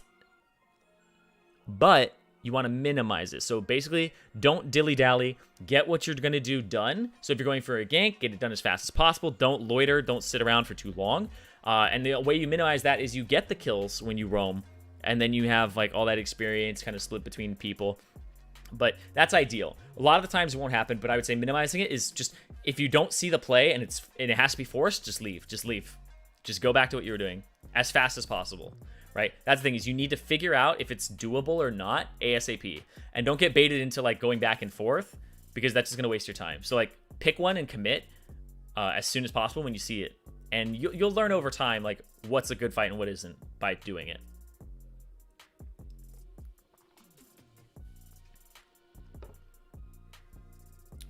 What should I do to get better? So what are you struggling with on Silas? You kind of named all the things you should be doing on Silas.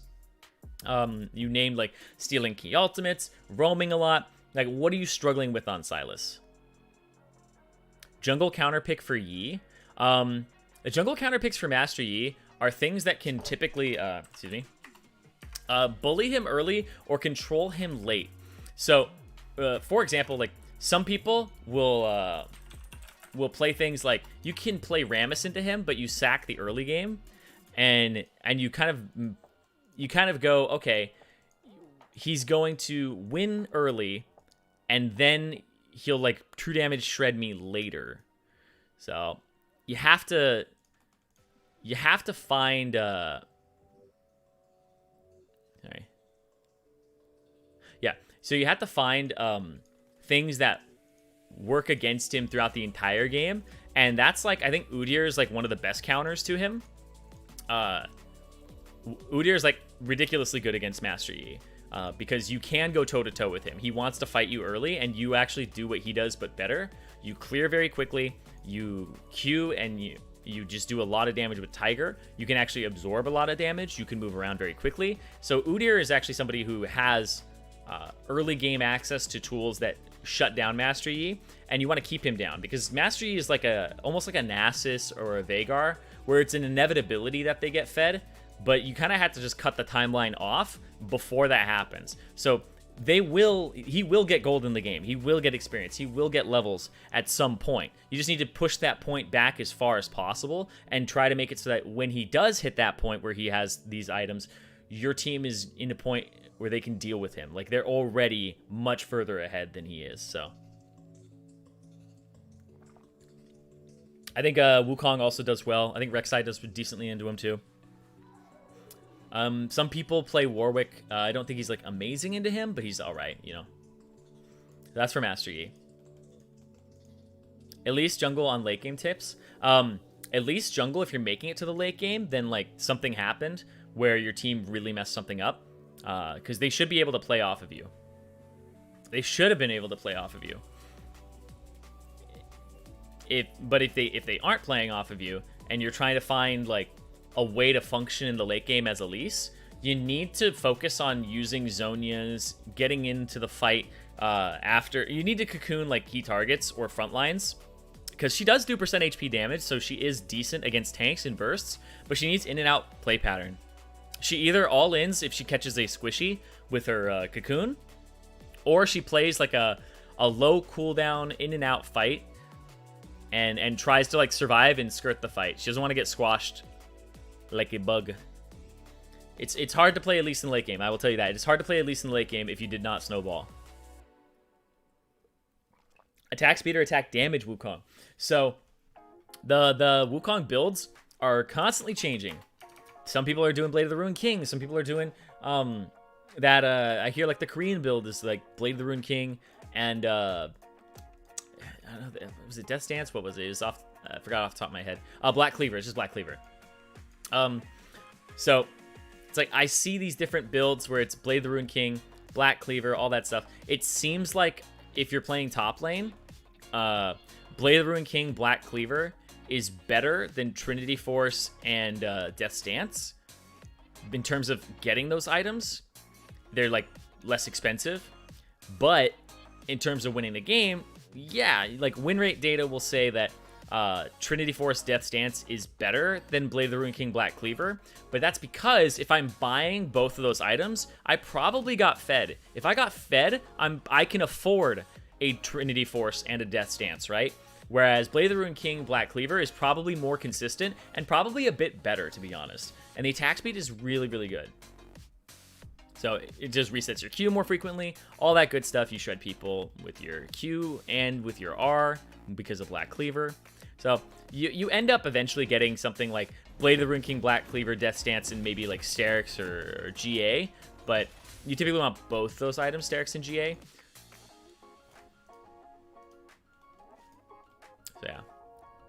So yeah, it's kind of like a mixture. So I would say attack speed Wukong is probably better.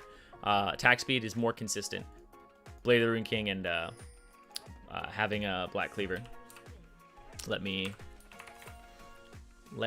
move these.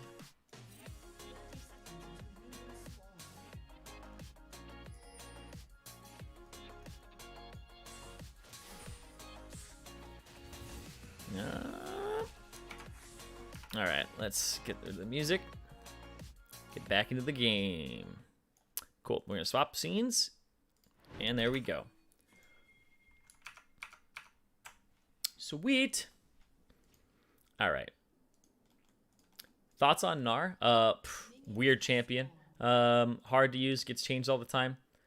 Zirene does Wukong's Q proc on hit. Basically, yeah, I'm pretty sure his Q does. His Q is his Q like procs like Trinity Force and stuff too, right? So I don't see why it wouldn't.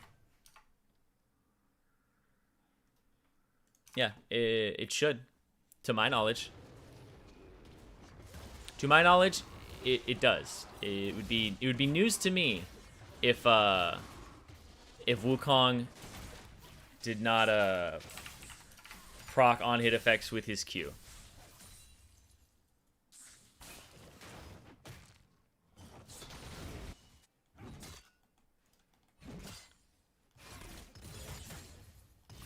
Oh yeah, yeah. It's just he empowers his staff, giving his next basic attack. So it's just a basic attack. It's coded as a basic attack. So yeah, it would.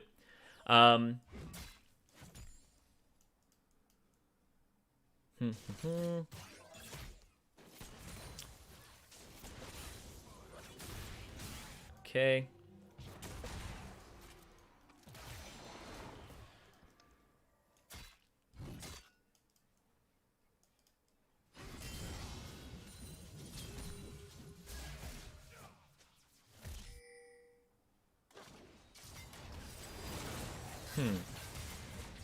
Nice engage. They hit the level 2 first. That's let's see how he did that really quickly. Cuz that looks like it was a bit of a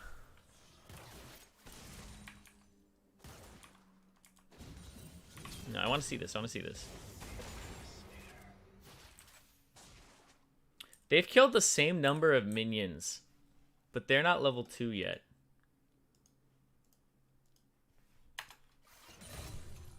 What happened? This is where we put our detective hats on, guys. This is where we figure out what happened in the early game. Okay. 1, 2, 3. Got him. Easy. Okay. Okay.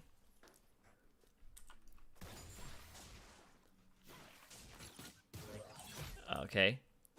He should. 2. Okay. 3. Okay.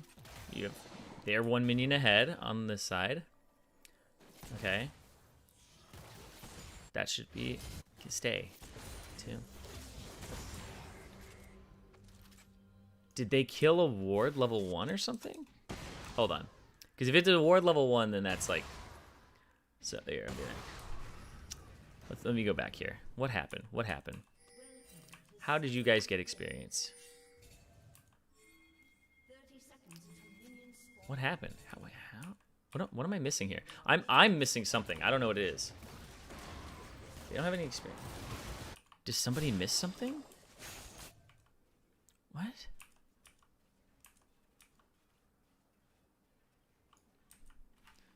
Am I missing something? What am I missing, chat? You guys probably see it. What is it? They killed a caster. Oh. Wait, they did?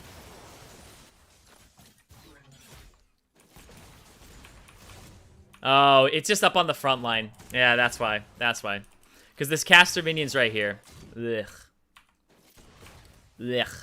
It's early for me, guys. Yeah. Wait. Yeah. And the melee went back. Well, the melee went into the back, so yeah, they didn't kill this one melee. Jeez, that's the difference. Yeah, because it's the 3. It's supposed to be the 3 melees gets you the level 2. Yeah, that actually threw me off really hard. I had no idea that like that had happened just looking at it visually right away. I had 0 clue. That actually sucks. That actually mega sucks. But also, what should happen here actually is Leona has 2 stacks of his spoils of war. Actually, what he should do right now is you should like dead ass straight up hit this minion, walk up, hit this minion, and then you're level 2 and you go. So like that's what melee champions should be doing with their spoils of war. Is you should be saving your stacks for when you're gonna hit level 2. So what you should do is you should walk up, hit, go, hit, go, right? Or even just walk up, hit one of them and go. Like it's actually super strong. And people feel like melees should just lose all these matchups with like ranged champions, but you should actually be using the fact that you can just destroy a minion with your spoils of war is very, very powerful. But yeah, anyway, yeah, thank you guys for that. Yeah, it was that melee minion walked to the casters, so it looked like a caster minion to me. Jeez. And like I don't know why, but for me, it's like the blue melee minions and caster minions look like pretty similar to me, because like just random aside, like these ones have like hoods on them that are pointed, and they don't have like they have like a different color to them, whereas this one has like a gray here on its back, and then when you look at these ones from behind, they have like a stone thing, and they have a stone thing. So I'm kind of like they look similar to me when they're moving. Maybe that's just me. Maybe I'm just like a little bit blind. But I see like red caster minions way more differentiated than like the melees of the red, the melees of the blue. It may also be the fact that the hand that they're holding things in. It's really interesting. Yeah, that's actually really interesting because did knock up. He's gotta have to, nope, this is gonna be, if he didn't do that, Cass wins that. If he doesn't do that, Cass wins. He has to commit there. That's actually super good that he did that. Oh. Whoa. Oh, wait. Oh, did not get the W off, did not have it. Ooh.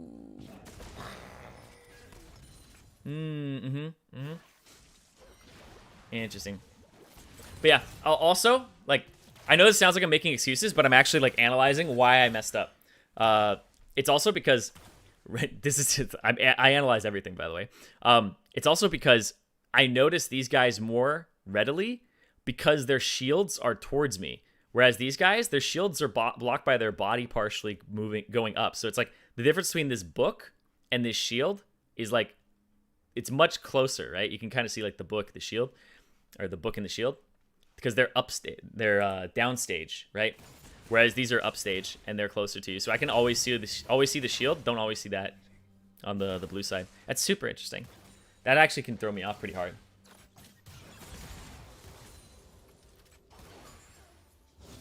What's Echo gonna do here? Is Echo gonna come to the bottom side? He died early, blew his flash. You gotta take note of like the flashless people. So if you're Echo, you have to kind of like play off a winning lane. So right now you want to try and play off your mid lane. Sorry, you're talking nonsense. What are you talking about, dude? I'm talking about like it's whatever. Never mind. We'll just drop it.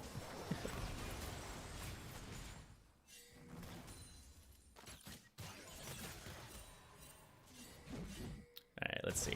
So Garen is trying to freeze, and he's actually doing a good job. So he's like trying to make it so that the set has nothing to do in this game. He's keeping it here. Oh, I wouldn't attack that, but okay. You should actually keep the freeze. Your Karthus is invading. Flash, okay. Oh. Flash away. Okay. Okay. Yeah. Oh, really? Oof. Okay. So, just to like give feedback here, Garen is ahead. Garen is ahead a lot, and Garen's one of the champions that gets to do this because he gets to take like, well, he's taking Dorn's shield, so he has like some HP regen. He also has his passive. Don't kill these minions. Keep them there. Keep them there. Sets down in CS. He has no TP, so he's not gonna like back and get a good recall on you or anything like that. Sure, your Karthus gets in trouble, but like he shouldn't be invading on this side if you have this pushed in, and you should only be last hitting these. So don't do that extra damage to it. Wait for it to get super low and then hit it. And here, don't hit that either. Don't hit that one. Don't hit these. Don't push this. Freeze it. You had like 5 extra caster minions. You could literally freeze this forever. You could literally freeze this for almost ever. It's actually crazy. Like, this is such a good freeze to set up. This is like the sweet spot. You want like this. You want 3 to 4 caster minions, and you can keep it here. So he actually should be freezing this here instead, because he has an advantage. You could actually get a massive CS lead over this guy. You actually get a massive CS and experience lead over this set if he froze it, and that's a great time to freeze it. That's a great time to freeze it. And the reason it's a great time to freeze it is you have an advantage, and you already blew your flash. So you want to keep it on your side of the map so you aren't gankable. Yeah, I do read chat. But right there, I was just giving feedback on that. So, and here, now he's got to like fast push this. So it's like, it's kind of a bad situation. It's not ideal. You really want to, like, he really wants to push this now, but it's like, it's still not as good. And like right there. Okay. So here, I'll tell you straight up what a challenger player would have done here. I'll tell you straight up what a challenger player would have done here. A challenger player would have seen these 5 minions and gone, okay, that's like here. He would have been like, okay, thin the wave, tank it. I have double buffs. He has flash. I don't have flash. I don't want this minion wave to push, because if he freezes it here, I'm open to ganks and I have to ward. I don't have a ward down in the river. I have this, but I'm gankable. So what you do is you don't hit this. You tank it. You let the regen from the red buff get you back up. You let your passive regen go. You freeze this on your side of the map. Because what's going to happen is you have a CS advantage, and you're going to be able to build this higher. Then what happens is you'll stack a minion wave, and you're going to be level 6 before Set is even level 5. You can deny him experience to the point where he's going to be level 4 when you hit 6. And then you can legitimately try to all in him and push him off the wave. And here's the thing, is when you all in him, you prevent him from getting the experience of the big wave that you're stacking to go towards him later. So you freeze this until you hit like 6. Like, at that point, screw your Karthus, doesn't matter. At that point, you try to choke the Set out of the game, because he's going to have to call for his jungle, and his jungle's on the bottom side, so it's not going to work. So you freeze it on your side of the map, so it should still be here, not over here. The Set is going to be denied, and then you're going to hit 6 before Set even hits 5. So you would deny enough experience, and then what you do is you fast push this. After you hit that, try to get it to him, and then you try to kill him. You could kill him. He could kill him right now. 100%. 100% he could kill him right now. You silence, like legitimately, you silence him, and then you pretty much just R him. Like silence R, I think like E silence R kills him or something. Like you can kill him right now pretty easily. Especially since he blew his flash because of the Karthus. But yeah, you should have denied. You should have denied as much as possible, because that was the position that you were in. A really good one. And now you're just trading farm, which I don't think is like, that's not how you get ahead in the game. You don't get ahead in the game by trading farm, right? You go even in the game. You go 1 for 1. But now you see how scared the Garen is playing? It's because the Yasuo dipped into Fog of War, but also the Garen doesn't have any wards here at all. His most river focused ward is this one right here. And that's the one that like saw Yasuo move. But like he has no idea if like Echo's here. So he has to play back here, and the minion wave is on the right side. So yeah, you want to keep it on your side of the map when you don't have flash. And if you can do that, and they set that up for you, and absolutely you should have done that. And now he's like, look at how scary. Look at how scared the Garen is. Now the Garen's like face checking a bush.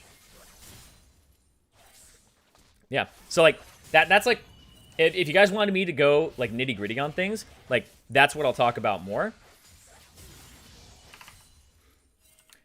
But yeah, but like you can't really thin the wave if you're in a losing position sometimes. So that's the thing is freezing. So here's the thing is freezing is a technique that is most advantageous when you are winning already. So when you are winning, freezing is a win more thing. It's much easier to do when you are winning because the other guy trading with you will lose, right? Because he's behind you, obviously. So even if there is a stacked minion wave, it's not going to matter as much. If you're behind, though, and you try to freeze the minion wave, they can actually try to force it because they are stronger than you, right? Because if they're stronger than you and you try to freeze, it will keep you safe, but it's easier for them to break the freeze. So it's easier to hold a freeze when you're ahead, and it's harder to hold it when you're behind. So you're right that you can't always thin the wave, but I was talking about here, he's actually ahead, right? He's actually ahead. The Garen is ahead. What if you freeze on Nasus? Free stacks? Absolutely.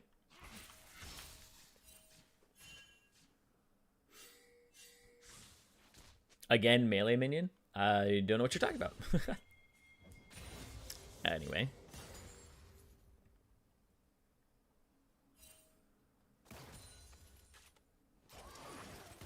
What would be the play if you're both behind? If both people in the game are behind? No. That's not how this works. That's not how this works. What if we're both behind? Yes. I'm talking relative to the other person in your lane. So relative to the other person, because they're the person who would be if you're behind. So okay, hard push and use minion advantage to survive all ins if you're behind. So what you do when you're behind is here's what happens. You try to freeze it if you're behind. It's harder to hold. If they break the freeze, you try to hard push it, and you have to use your HP as a resource. Now, this really sucks because this sometimes gets you killed because you try to push it to here. Like I'm blue side. I try to push it to here. This is the deadly zone where they can freeze it on me, and I have to like take hits from the Jhin or something to push it all the way to the turret. So I had to use my HP as a resource and plan to back immediately after. So I had to shove it all the way to the turret. And then I want it to bounce off. But if they freeze it right here, then I'm screwed. I'm absolutely screwed if they freeze it right here. So I have to walk up, take like 300, 400 HP worth of damage while I hit minions and kill them, and try to push it to the turret. If they body tank this, I need to punish them for body tanking it and push them to the turret. And then I need to back immediately. Don't sit around, back immediately, recall, get your item, try to get back to lane. If they are trying to freeze it, or if they have like stack the wave, you now have an item advantage over them. So then you can break the freeze, and then you can get turret damage because they haven't backed yet. So that's how you play that situation when you're behind, is you try to freeze it.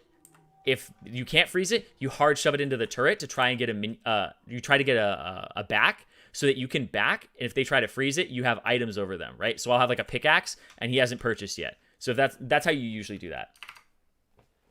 How do you set up a freeze as champions that are weak early, like Nasus? Don't hit the minion wave. That's the thing. So don't hit the minion wave. Freezing is all about their wave having more HP than yours. So what you want to do is, the way that you can set a freeze is you either pull things into brush or... I'll focus on this really quickly. Okay. The Fnatic lazy. If he gets this Q... Oh, no. Oh. He's going to take it. Oh, that was a good kill there. Kinetic actually got it. He set him up for the Karthus. Karthus is going to get that kill. Okay, there's the ultimate from Set. Here comes... Oh, Garen. A few canceled autos there, my friend. But yeah. Anyway. The what is it? The freezing. The freezing that we were talking about. So...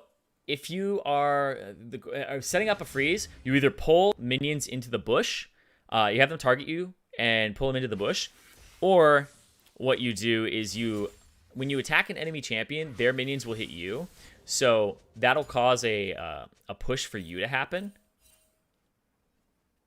So if I hit them, their minion wave will hit me, and then mine will hit them. So I will start pushing into them. And if you start doing something like that, you have to push it all the way to the turret. When you push it to the turret, it will actually bounce back, and you can actually make a freeze happen. So the way that it works is it's a push and pull. If you freeze, it'll stay in the same place. If you break the freeze and you hard push and you get it all the way to the turret, then it will bounce back and you'll have an opportunity to freeze yourself. Unless it's like really unlucky and it goes back to the middle of the lane. But typically, if you do it right, you'll be able to have it meet in a position where it's on their side of the map. Or, sorry, it'll push to your side of the map. So, this will... Okay, I'm gonna explain this as quickly as possible, okay? Because I don't want this to get, like, completely bogged down. So, what happens when I push a minion wave? I'll use the bottom lane as an example. If I push... Minion waves end up meeting here. If I have a minion wave here and it's stacked against me and I'm blue team, I can freeze it here, right? I can freeze it. Thin it out. Don't, like, leave 3 or 4 caster minions alive. Body tank, whatever you can. Keep 3 or 4 caster minions on their side, higher than mine, and you'll be able to keep it here forever. Then what happens is if they break the freeze and they shove it to your turret, it will bounce off the turret. The turret will deal damage to the minion wave. And then what's going to happen is an even wave of 6 minions on both sides will now hit here. They will end up here. And so when 6 minions on both sides meet here, because there isn't a minion wave advantage on the right side of this, on the red side, this will actually push this way. And the reason is it takes, let's just say, I don't remember the exact timing. Let's say it takes 22 seconds for your minion wave to get here, but it takes 28 seconds for theirs to get here, right? Because normally, let's say it takes 25 seconds for both of them to meet in the center. Because your minion wave is actually getting here faster, your reinforcements will arrive. So you'll actually have 6 more minions hitting their minions for about 5 to 6 more seconds, which is actually a lot of damage. So this will stack up. They will take about like 500 more damage or 300 more damage on their minion wave because of the few seconds and the 6 minions that you have stacked. And then this minion wave will stack, and you either, if you're blue team, you have an opportunity to fast push and hard push and stack a wave and maybe dive. And if you are red team and you're ahead, you have an opportunity to freeze it. So you have to thin the wave as it starts coming towards you because they're going to have more minions on the blue side if you're red, and then you have an opportunity to do this. So that's how bouncing and freezing works, is if you have an opportunity to freeze it because it's pushed, good. Push it all the way to the turret, you have it bounce back towards you, and you have an opportunity to freeze, but they have an opportunity to fast push, and it goes back and forth. So it's kind of like this thing back and forth of you have an opportunity to freeze, I have an opportunity to push, back and forth. Whoever breaks it, you can bounce it off it and try to get a freeze yourself. So if I'm being frozen against here as blue team, and I'm ahead, or sorry, if it's on my side and I'm ahead, actually I'll put it here. If I'm blue team and they are freezing on me, I go, okay, screw this, push really hard into the turret, immediately back, get a pickaxe or something, come back to lane. The minion wave will be here, but because I push it to the turret, it'll be 6 on 6. So what'll happen is I don't hit the minion wave. And what'll happen is their minion wave will meet faster, push slowly to here, stack it up, and then I'll get it here, freeze it again, take my big old pickaxe, and start hitting them. And so I'll have an item advantage. And then I'll have a freeze. So they were freezing on me, break the freeze, push, back, get an item, come to here, don't hit the minion wave. Just last hit it, and then it'll push back towards you. And then you go ahead and fight them. But if they are stronger, they can just force trade. So that's the thing, is if they're stronger, you're already screwed up, right? If they're stronger, you're already screwed up, and it's harder to do this. So if they are stronger than me, here's how you do the strategy. Is they're freezing it here, what you do is you do exactly the same thing, but you have to be a little more cautious. Use your HP as a resource. Trade 300, 400 HP, kill their last minions, shove it all the way to the turret. Then I back for pickaxe. If they are already more than a pickaxe higher than me, then wave manipulation at that point is going to be harder to execute. But now I have more damage in my inventory, right? I have more damage in my inventory. By the time I get back, if they backed, they missed out on things, right? They missed out to go purchase. I didn't miss out on anything because I shoved it all the way to the turret. So if they are ahead of me, it'll be harder to do, yes, but you can still do it. And it'll force them, if they're a greedy player, they will stay, and it'll actually mess them up, and then you can get an advantage off of it. So I hope that helps a little bit in terms of wave manipulation. There's a lot that goes into that, but just if you guys want to, you can try bouncing back and forth in a few things. Like, You can do it in practice tool as well. How do I know when I'm ahead? Check inventories. Check inventories, add them up. Like, right now, it's like, oh, Kate and Jin, oh, they're even, right? So I hope that was helpful, guys. If you want, I can show you a little bit of what that looks like in practice tool later. Just so you get an idea, but if you are behind and enemy is freezing, then you can get bullied and die. Yeah, that's why you have to use your HP as a resource.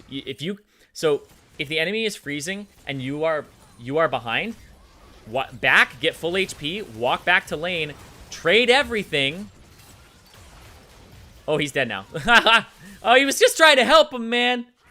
But yeah. So then what you end up doing is you go back. And you, oh, wait. That's a interesting win wall. Oh, he's dead now. I hate Cassiopeia, man. Cassiopeia is so strong. Oh, he's dead. Nice dive there. Actually, a good dive. Oh, not able to actually pick up that kill. The flash was still up. Echo flash for the Cassiopeia flash. So he got something back there, but Cassiopeia got mega value. So, yeah. How do you attempt to shove it in the turret if they have a superior wave clear? So, if you attempt... So, so how do you attempt to shove into their turret if they have superior wave clear? If they start wave clearing, just let them. They'll push it to you. You don't have to do anything then. If you try to shove it to their turret... So if they have superior wave clear, what you do is you thin the wave. So let's say like they kill 6 minions, I kill 3. I kill the melee minions, and then I pull the 3 caster minions to here, right? And then you bring them here. So if they have better wave clear than you, sure, you have to like thin the wave over and over again and constantly attack when it's frozen to stay like even with them. But what you should end up doing is if they have superior wave clear, then it's actually easier. It's actually easier to freeze it if they have better wave clear than you. Because when you're freezing, you don't have to wave clear as hard. You just have to kind of keep your uptime and maybe tank a few like melee shots or caster shots, but that's it. What if the enemies that freezing can all in you when you come close? Happens to me a lot versus Aurelius. So that's why top laners do this. That's why. So I'm telling you right now, if you are a top laner, freezing is so important because it pulls the enemy jungle to it at higher levels. And so what happens is if I'm the Aurelia, like you're talking about Aurelia, right? So Aurelia's on blue side here. Let's just say Aurelia's blue. And then you have like a poor little like Yasuo top lane over here. What's going to happen is this Aurelia is going to freeze this. And even if you have a minion wave that's a little bit bigger, if he's ahead of you, he's going to freeze it, and what's going to happen is you're going to walk up, try to clear the wave. He's going to, like, Q to your minion. He's going to start hitting you, and this is a long lane. This is a long lane, and that's one of the things of freezing is if you have a gap-closing champion, you can run them down the entire lane. They can't really go after you here. They can't really go after you because there isn't much, like, room until they get to your turret, and that's about it. They'll get to turret, and it's like, oh, okay. Like, boom, I'm under turret. I'm safe. But you get to chase them all the way down this lane and kill them. So I know exactly what you're talking about. So what you should do is if you're up against an Aurelia like that, you got to use the brush. You got to use the brush really hardcore. You got to use the brush. You got to push this wave, throw all your abilities into it, and then dip into the brush and leave, like, as fast as possible. You have to, like, push it to the turret. And if he goes and he, like, pulls the wave here, you got to back, and you got to buy items, and you got to buy something that can push him in. Like, ASAP. So it's like, you want this to bounce. And I'll tell you guys a story, okay? I'll tell you guys a story. I was playing against Revenge. If you guys don't know who Revenge is, he was like a rank 1 player. He's a Riven. He was a Riven 1 trick. He plays for like FlyQuest Academy now, I believe. And I was playing against him.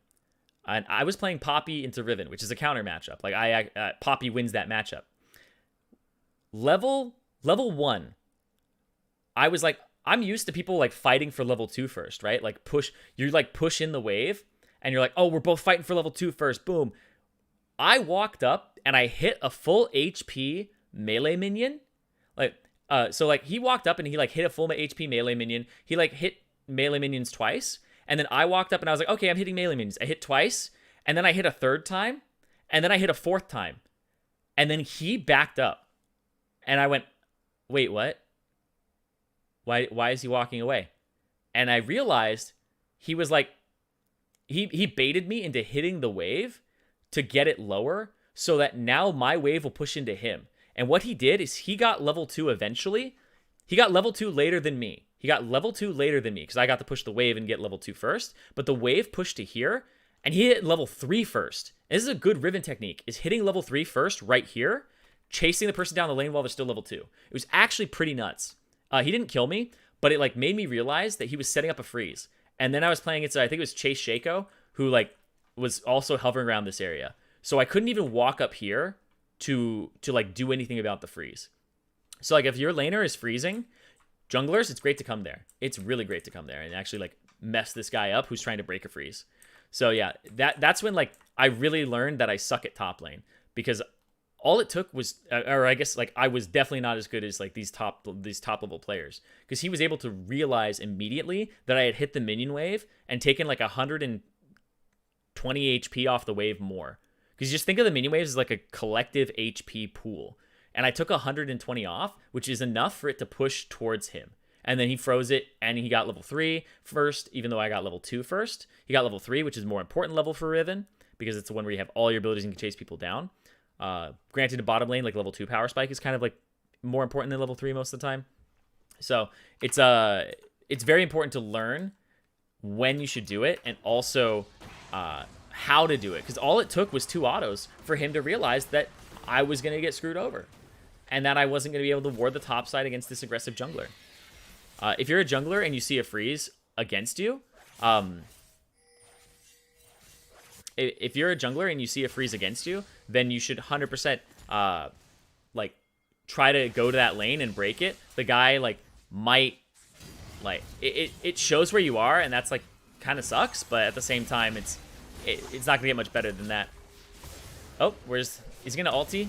Oh wait, that was actually smooth, but it's not gonna matter, right? Go over yeah, there you go.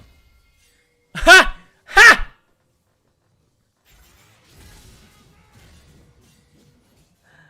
Oh, he wasted their time. He wasted their time. He done did it.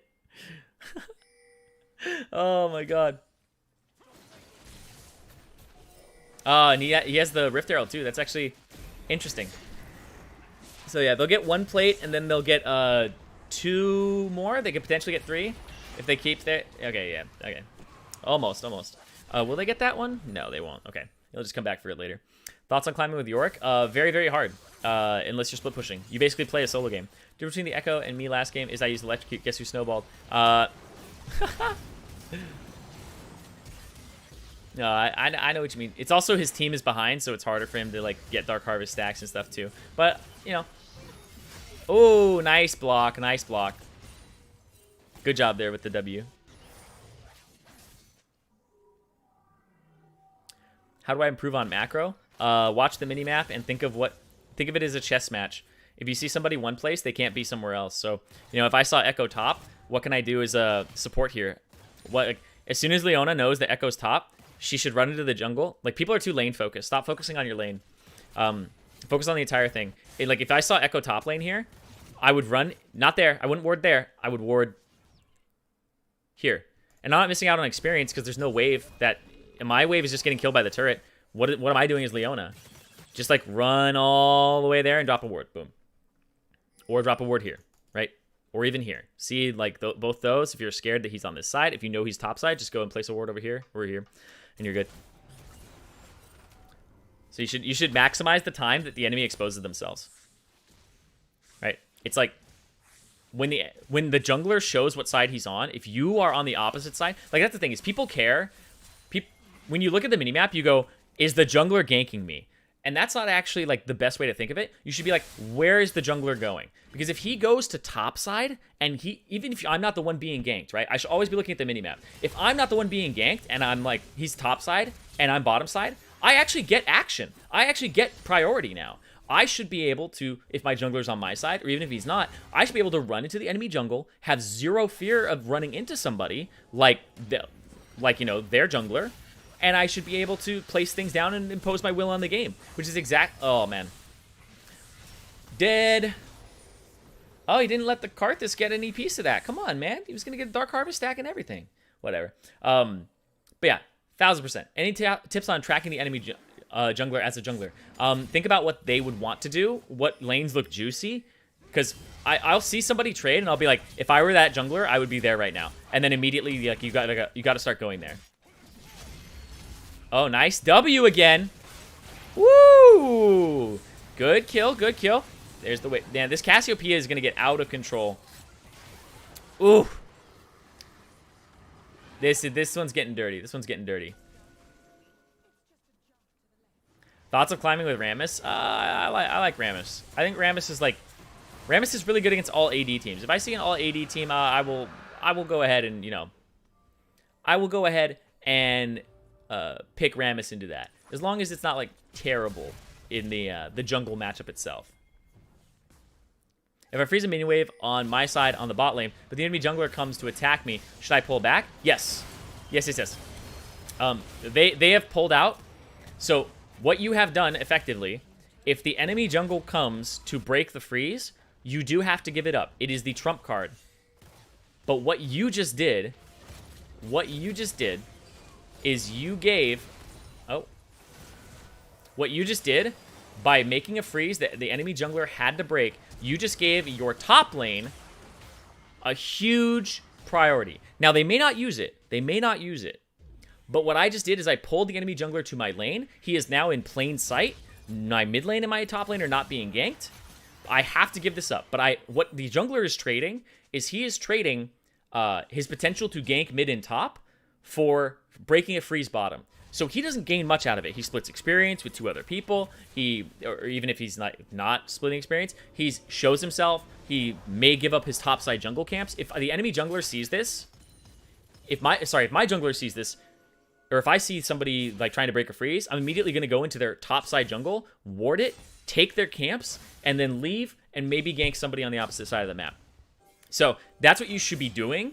But the enemy team the team that set up the freeze, you just bought that for your team. They don't always cash it in, but at least you're buying it for your team, right? Your jungler may not go in and ward. He may not take his camps. He may stay on his side. He may be really scared. Your top laner may not push or, you know, use any advantage that you got him. But at least you're getting your team these kind of opportunities. Will you do live classes on EUNE? Eventually, yes. Ooh, the flash away. Which is better, AP or AD Leona support item? I think the consensus is the AP one, right? Is that right? I believe the AP one is considered better for her. Yeah, I think the AP one is considered better for her. Just slightly. Oh. This Cassio is just going to go nuts. Okay. What? Oh. Ooh, there it is. There's the shutdown. There's the true damage. There's the other one. All right. That's like, oh. Ow.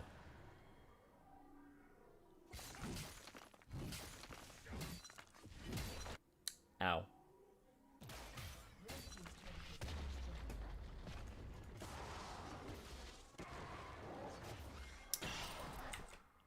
I think that threw me off because he was level 11, and that was a rank 2 ultimate. Why is Echo building Lichbane's second item? Because he didn't want to get like a proto belt. So some people do that. It's not that great, but I see them do it. I do think proto belt is a little bit better for burst and stuff.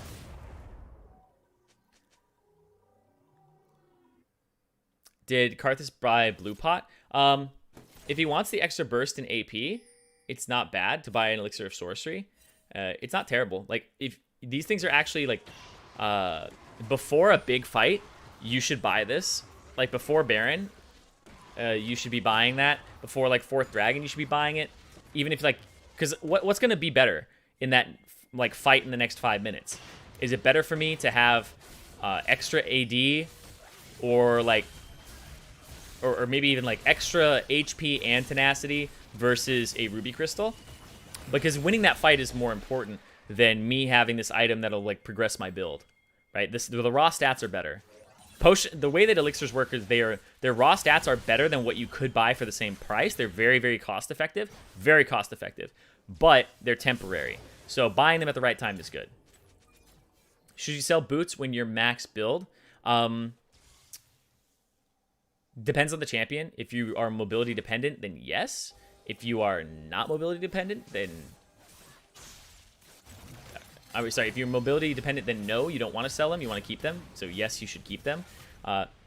No, if you are low mobility and you like depend on being able to move around. So like a lot of ADs will sell their boots, and sometimes it's right, sometimes it's really bad based on what the enemy is doing. All right, both teams are setting up Dragon. Good. They all kind of like are pushing in here. The red team is behind. Garen is TPing. Echo is pushing the bottom side of the map.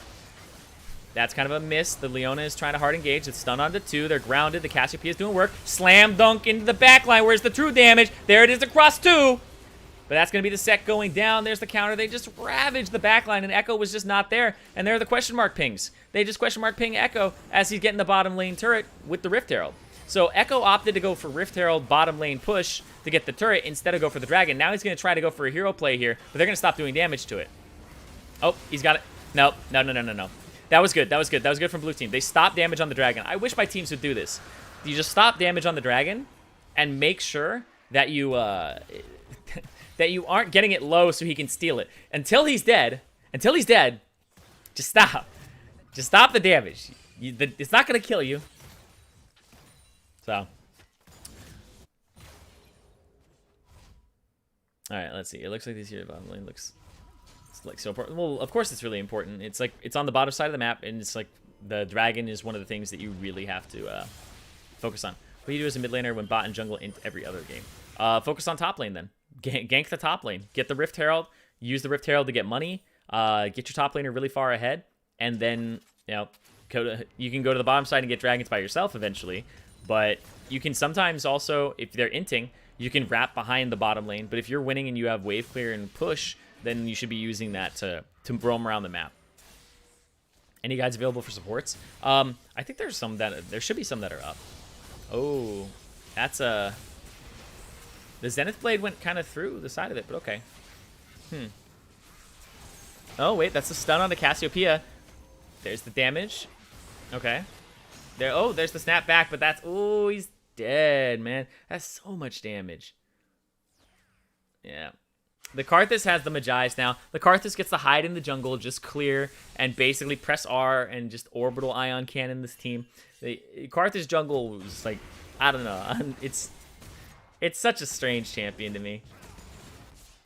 My friend plays Karthus jungle, and all he does is go like 9 and 10 in every game, or like 7 and 12 in every game, and he still wins. He just ints for Dark Harvest stacks early, and then he doesn't get Magi's because he just dies all the time. But he actually does really, really well. And I'm like, you're not a good player. You're just a good Karthus inter. And then it's like, but it works.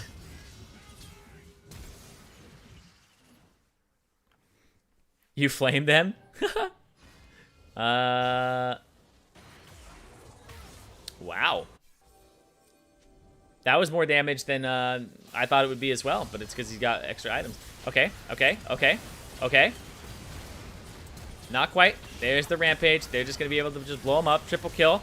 Oh, wait a second. Oh, no. That's going to be the Garen yoinking that one. Not going to be able to actually connect on that. But this is just a massive advantage here. They're going to go for Baron. And now let's watch how they close this out, because closing a game out is really important. You need to kind of put the finishing touches on it. They're so far ahead that it should be easy. But we've all had those games where it should be easy to close. Now, the way that they should do it on this team is they should be hard engaging with the Leona over and over again. You don't always have the luxury of, having the engage on your team, and it should, be so tanky and effective. But you should also then use the Caitlyn to just, the Caitlyn should just be setting up traps when you siege. So you just want to go ahead and siege. Okay, Cassio died. But yeah, you want to use the minions to push, the Caitlyn traps to siege, and then you're in a good spot. Let's see. Hopefully he has trap maxed out. Yes, he does. Okay, good. Yeah. So yeah, by the time you hit level 13, you should have it maxed. In fact, like some people put 3-point skew max trap on Caitlyn, because the traps are just the most annoying part of her kit. Is it gonna be a next game? No, this was the 2 games for EU, and then at 4:30 p.m. Pacific, which is in 3.5 hours, we'll be doing some North American games. So, who is better, Echo versus Kha'Zix?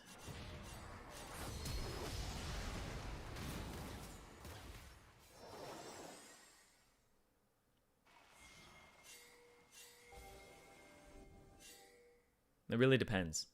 I feel like my gut is telling me that the... Oh, well, I don't know what that is. Okay, sorry about that, guys. My gut is telling me that the Kha'Zix has like tools to get ahead, but the Echo should be like winning the neutral game. But the Kha'Zix is like able to get ahead.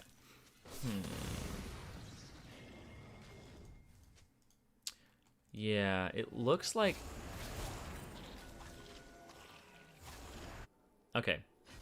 Okay, yeah. So it looks like Echo is actually one of Kha'Zix's better matchups. Like, one of his better matchups, for sure. Yeah, it's because he's just isolated. He tries to go for those fights. Even if he Ws, you have a way to get out of it. So, yeah, Kha'Zix is strong against Echo. So, like I was saying, like, Echo in the neutral game should be able to win it, but I feel like Kha'Zix has like all the tools to get ahead, right? So if it gets to mid game, then like I think Echo's fine, given like if they are both even. But it seems like Kha'Zix just can get ahead earlier, so yeah. Kha'Zix or Karthus? Kha'Zix early. It's basically Kha'Zix early in like all those matchups. I main Ka and I'm playing Echo. Apparently Kha'Zix wins that matchup more often than not. Here first, should they target Karthus or should they target Caitlyn?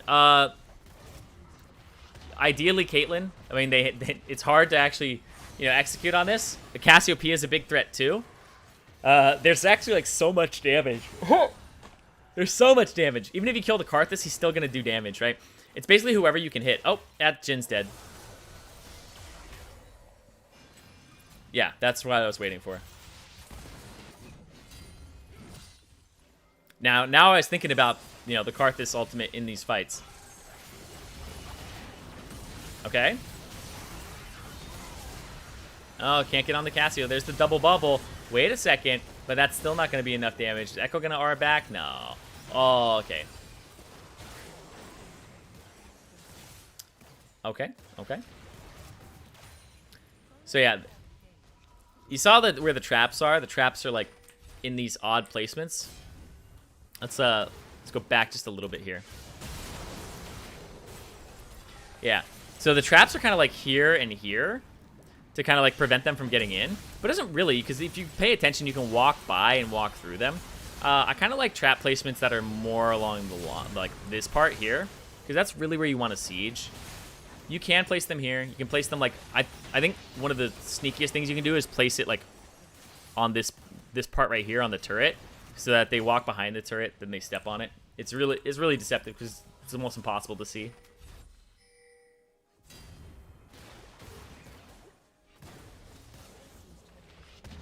Nobody can really answer the Garen in the side lane now. Set can like fight him a bit, but the PD gets a little bit out of control.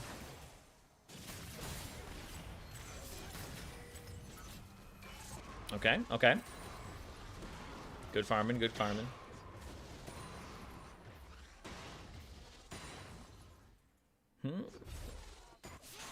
Okay, nice.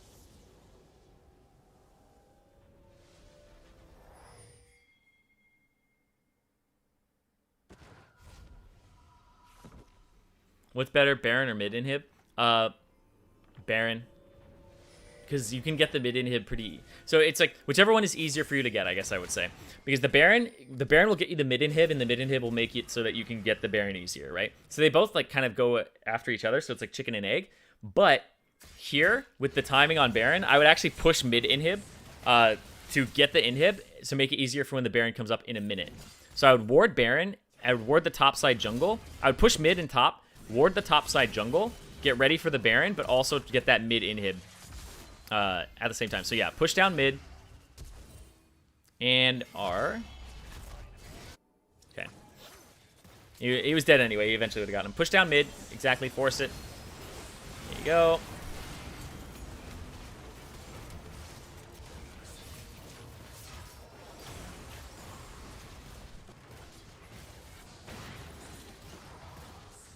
Yep.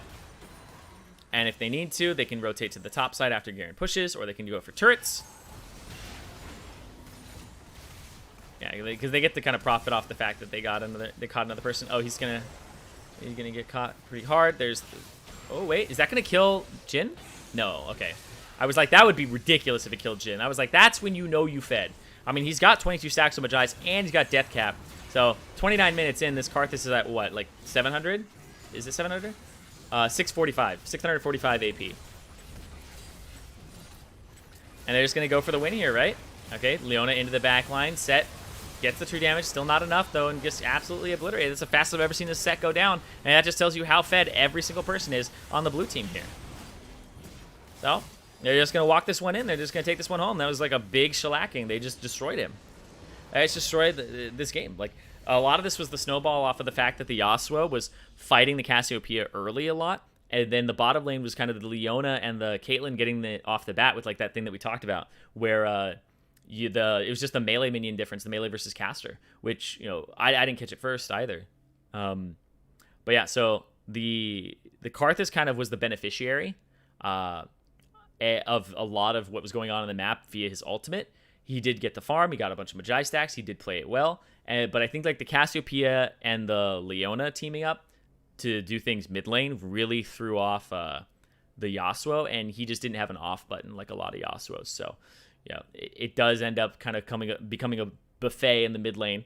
So you end up having a bad time because the Cassio does a lot of damage, and then you end up having the Caitlyn who's getting fed off bottom stuff. It's an absolute disaster when it goes this, like, this is kind of like this is a game where you reach a point where you'll feel like it's really unwinnable because there's just so much damage on the other side. And you guys just can't stop the be forced on, because they don't really have a way to stop the Leona from going in every single time with her ultimate. The Yasuo has to put down a wind wall, but that's about it. And that cooldown is much longer than the cooldown of Leona's E. So you're at the mercy of this team, and you have to sacrifice objectives. They have better siege. They have better wave clear, because you don't really have wave clear. It's kind of like Echo, and that's it. They have way more like engaged too. So it's hard to do anything against this team once they get ahead. The way that you would beat them is you would have to get like a big combo of something like a Nami Bubble, Yasuo, R, and we're talking in a neutral state, not anything like, you know, these guys are behind yet or something, you know. So, all right, let's check that. Yeah. So, yeah, the Caitlyn actually did a lot of damage for being a Caitlyn, for sure, because he's supposed to poke and all that stuff. But like the Karthus will usually do the most damage in the game by a mile, but he didn't. And the Cassio is kind of the same thing. So the big shout out to the Caitlyn on that one. All right, we went over. So these streams are only supposed to last until about like noon, and we went from 10:30 to 1:15 on my time. So this lasted about an hour and 15 minutes longer than, you know, it was scheduled to. So just because, like, I just enjoy these games. I enjoy talking with you guys. I enjoy answering your questions. We're going to be back in 3 hours and 15 minutes to do another stream. That's going to be North American focused. It's going to be, we're going to be looking at like Iron and Bronze games, which is going to be a ton of fun. Not because we like laughing at you guys, but because we like to look at all these mistakes and be like, okay, you know, what could they do better here? And it's kind of like it's a smorgasbord of like things that you can improve on, and that's really like very easy to see things too. So I absolutely love watching Bronze and Iron games. They're my favorite, to be honest. Like I actually really like watching Challenger games, but I really like watching those games too. So we'll be doing that in 3 hours and 15 minutes. It'll be the same channel, same place. This has been the ProGuides live stream. If you guys want to follow the channel and subscribe, please do. Like I said, we'll be back very shortly later today at 4:30 p.m. Pacific time, which is just 3 hours and 15 minutes away. And we'll be doing more of these games. You guys can participate if you're on the North American server. We'll be pulling people from the chat. And honestly, it's going to be an absolute blast. I had a blast here already. I hope you guys, appreciated that we were doing something for Europe. We'll be doing more in the future. We hear you guys. We aren't just a North American, focused company. So this is why I let you guys know. So I hope you guys have a good night if you're in Europe. I hope you have a good afternoon if you are in North America. I hope you also join us later in 3 hours and 15 minutes for that last stream of the day. So I hope you guys had a good night. Have a good one, and I'll see you later.